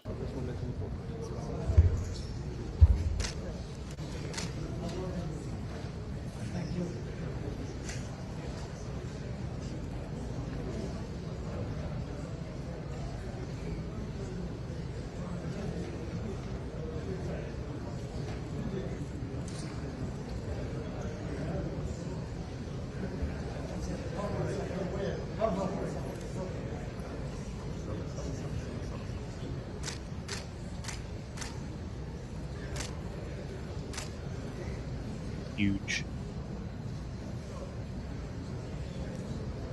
That right there is that picture right there. I think is going to be one of the most important pictures to come out of this. Is him holding Abbas's hand like that and smiling. Yep. So this is Palestinian President Mahmoud Abbas. Those who aren't familiar, the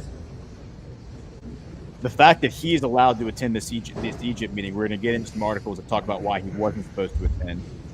You couple that with the fact that Trump was praising Macron, praising Keir Starmer. That is a direct contradiction of what his State Department has been saying. His State Department has been calling Keir Starmer and Macron basically traitors for recognizing a Palestinian state. Marco Rubio has been saying that as recently as a few days ago. That was a terrible move by France, a terrible move by Britain, and helped Hamas and helped the terrorists. Okay, so this is obvious. The audio. Yeah, so this is obviously a callback to this moment, and I'm just going to play like the 60 seconds, 45 seconds from this moment, from this video. Between us. This is May 3rd, 2017. President, it's about time for Israel to end its occupation of our people and of our land. After 50 years, we are the only remaining people in the world that still live under occupation. We are aspiring and want to achieve our freedom, our dignity, and our right to self-determination. And we also want for Israel to recognize the Palestinian state, just as the Palestinian people recognize the state of Israel. Mr. President, I believe that we are capable, under your leadership and your stewardship, to your courageous stewardship and your wisdom, we are, and as well as your great negotiating ability.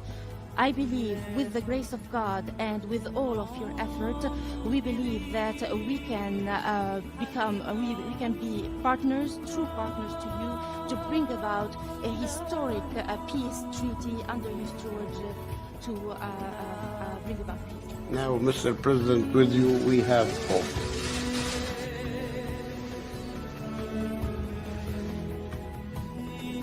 To start a process. We've spoken to Bibi Netanyahu. We've spoken to many of the great Israeli leaders. We've spoken with many of your great representatives. Many of them are here today for lunch with us. They start a process which hopefully will lead to peace. Over the course of my lifetime, I've always heard that perhaps the toughest deal to make is the deal between the Israelis and the Palestinians. Let's see if we can prove them wrong. Okay? Good. Thank you. Thank you very much, everybody. Thank you. Okay, so we won't scrub back, but earlier in this moment, Trump says, I vow I want to be the president to make sure that you are the Palestinian leader. He said, you remember signing the Oslo Accords in 1993, President Abbas. I want to be the president to make sure that you are the Palestinian leader to sign the final and most important peace deal with Israel, effectively liberating Palestine from the IDF. Promises made, promises kept, and all of this flies in the face of Mark Levin, of Netanyahu, of the Adelsons, all of it. And the reason it flies in the face of it with it is because just running through a few headlines. We won't dig into the articles because the headlines, I think, kind of say it all. Trump meets with world leaders in Egypt, including Palestinian authorities, President Abbas. Report after, this is from a few days ago, after initially being refused Palestinian Authority leader to attend at Egypt summit tomorrow. So initially, Egypt had blocked him from coming, the same way that he was blocked from coming to the UN last month in New York City by the State Department. And then suddenly he was allowed to come. And I think it was Trump who picked up the phone and said, no. He's going to come. And Trump was asked about that boarding Air Force One on Sunday. And he said, I think it's great he's going to be there. He needs to be there. So I think Trump's the one who put his foot down. And to that point, we have, well, let me hit this headline first. Opening speech at Gaza summit. And I'll run through this more in depth on my show this afternoon. So we'll watch his speech. But Trump gives shout outs to Palestinian authorities, Abbas and Erdogan. This is important. He says he's always there when I need him. Talking about Erdogan and Abbas, or talking about Erdogan, I think. And to that point, you have this story, because you know who wasn't there noticeably was Netanyahu. And that, well, there's the headline right here. At Sharm Summit, Trump and world leaders sign up for peace in Gaza with Netanyahu absent. Why was Netanyahu absent? Well, he was absent because Trump planned to invite Netanyahu to Gaza summit, aborted after Erdogan warning.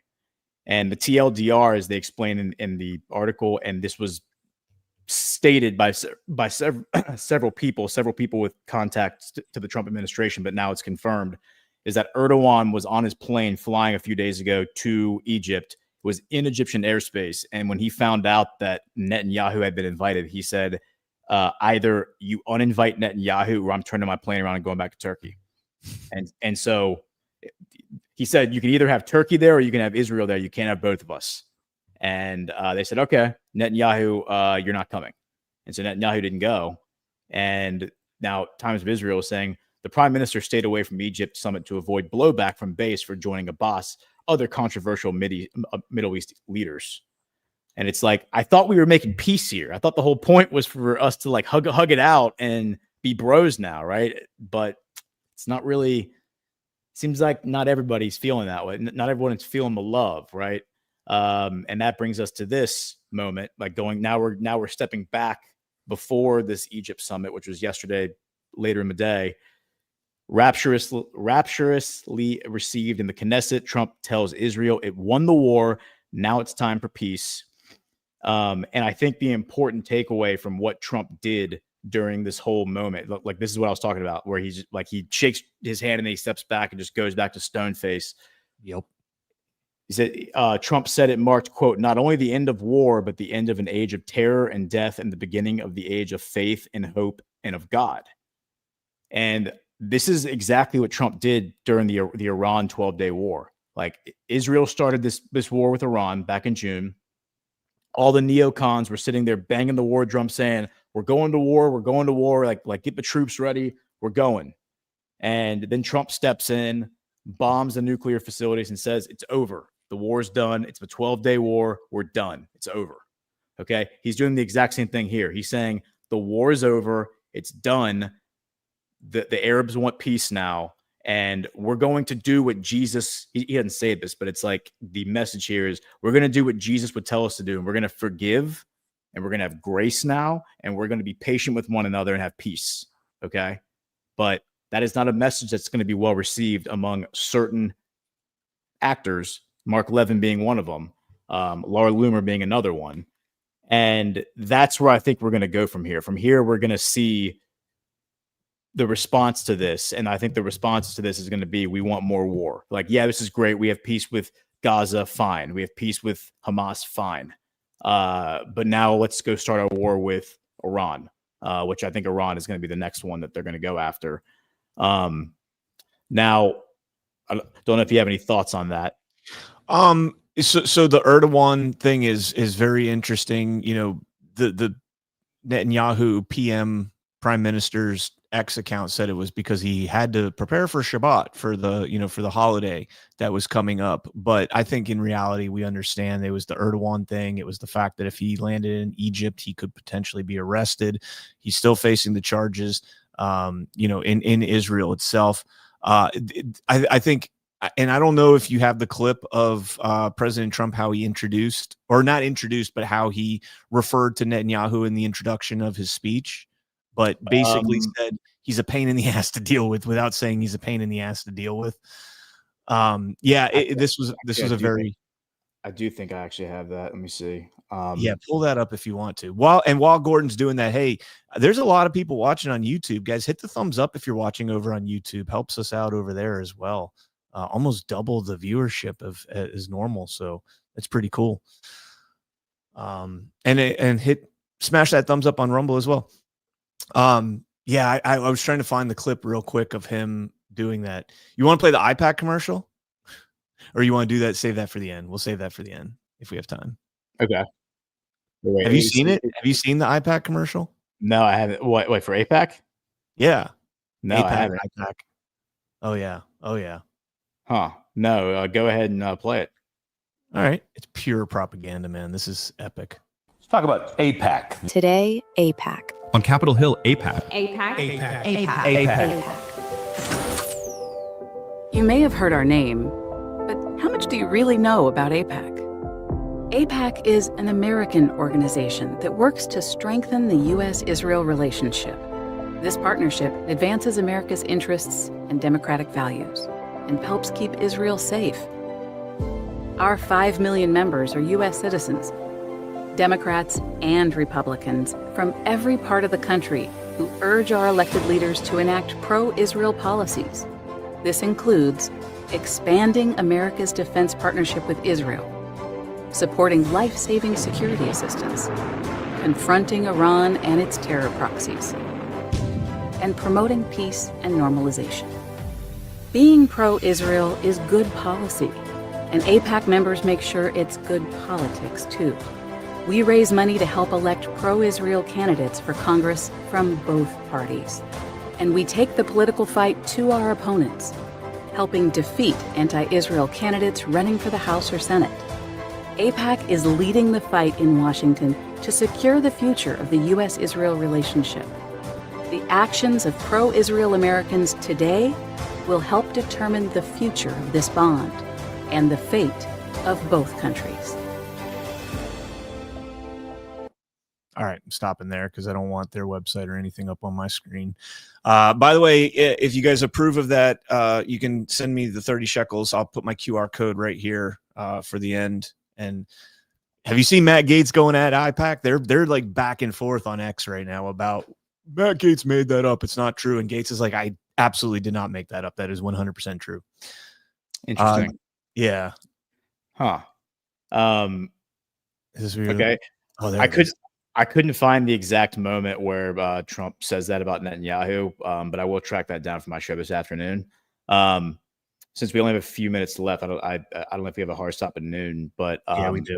Okay, it's definitely worth talking about this just for a minute is and tune into my show this afternoon. We'll go deeper into this, but White House, like the Nobel Peace Prize, the fact that Maria Corina Machado was awarded the Peace Prize is incredible because for a number of reasons. I've been talking about her for a long time. She's the Venezuelan opposition leader. She's the one that has been leading the opposition first against Hugo Chavez 22 years ago. She got like a referendum vote put together to throw him out, and they lost. Like, so that, Hugo Chavez won, and then a bunch of her cohorts were arrested and charged and convicted of treason, trying to overthrow the government. Her NGO that did that whole thing, Sumate, was sponsored by the National Endowment for Democracy in the Bush administration, and she was like in the White House in 2005 meeting with George Bush. She's absolutely like a deep state plant. And what's really interesting is that I found the actuals that Marco Rubio, funny enough, is the one who actually, let me see if I can pull up. Yeah, right here. Marco Rubio last August is actually, along with Rick Scott, Mario Diaz-Balart, and Mario Elvira Salazar, they're the ones who nominated her for the Nobel Peace Prize last August, like August 2024, before Trump won the election. So the reason that she beat out Trump is because Marco Rubio nominated her for the Nobel Peace Prize, even though she hasn't done anything for peace. She actually has been advocating for the violent overthrow of the Venezuelan government. It's amazing that they gave it to her. I think it's going to really emphasize a coup against Venezuela. Now there are reports now out that the U.S. is weighing a plot to assassinate Maduro, that they're about to start a land invasion of Venezuela. And I found through all of this, I have found that this guy, Gustavo Petro, who is the Colombian president, he came out on Thursday or Friday of last week and said, you know, it's actually Colombian citizens getting killed in these boat attacks. Like that last boat you blew up was a Colombian boat with Colombian citizens. That's some signal that the drug cartels aren't actually in Venezuela. As Colonel McGregor said, they're actually in Colombia. But he put out this long post, and I loved seeing him do this over the weekend, because I was talking about this, I think, on my show on Friday. I certainly wrote about it for the Monday's news brief. But he says he's writing this letter to Maria Corina Machado, and he's saying, I am asking for an investigation into you.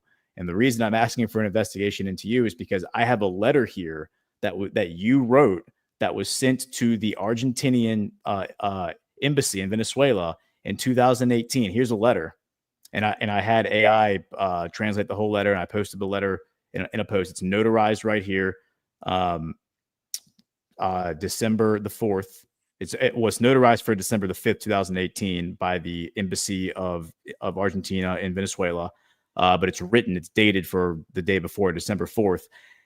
And it's Maria Corina Machado writing a letter to Bibi Netanyahu asking him to help her overthrow the Venezuelan government.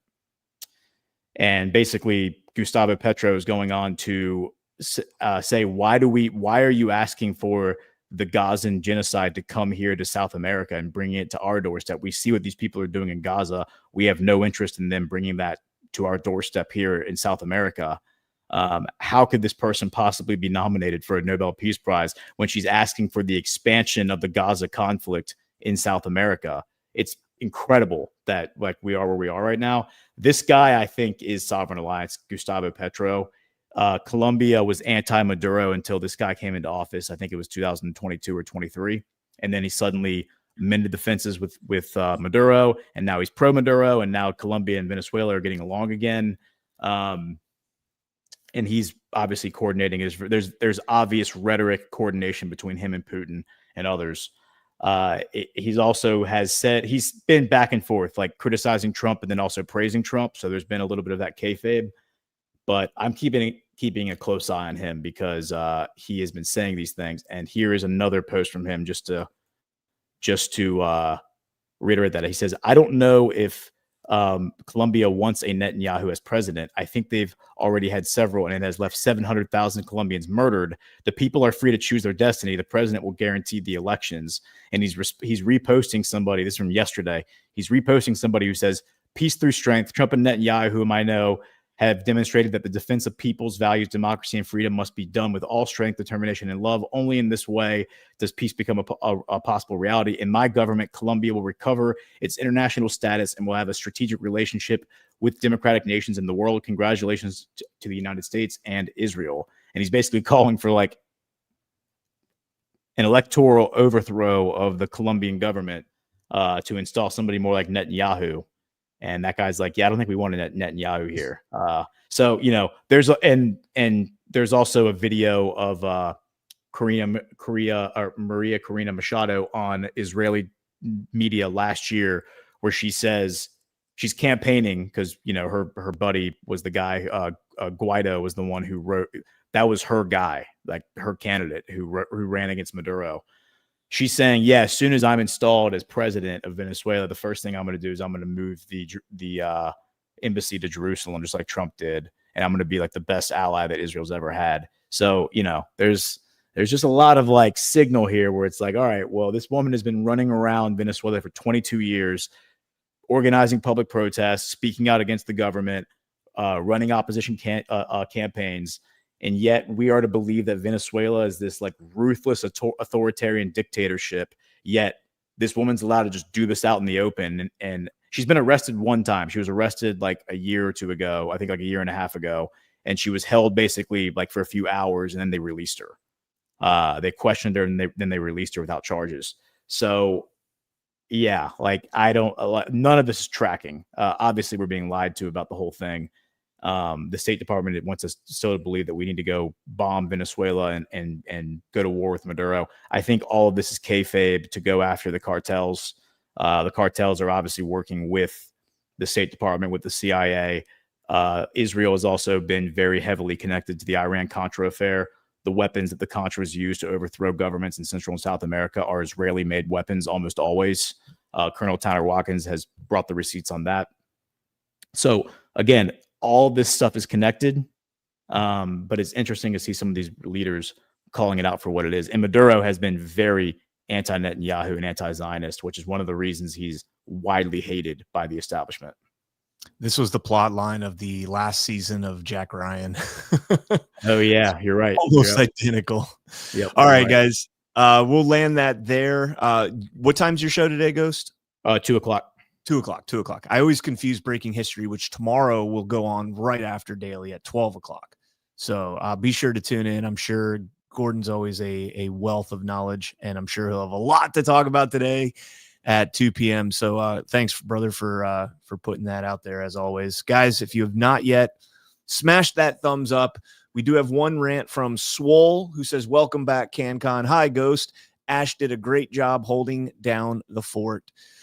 She always does a great job. Ash is awesome at anything she does. So please smash that thumbs up here on Rumble, smash it on YouTube, and that's all we've got. Gordon, besides geopolitics with at 2 p.m. and Breaking History tomorrow, anything else you got coming up? Yeah, Ash and I are doing a new show, The Chosen. We're going to start doing like a watch party, like a book club basically for The Chosen show.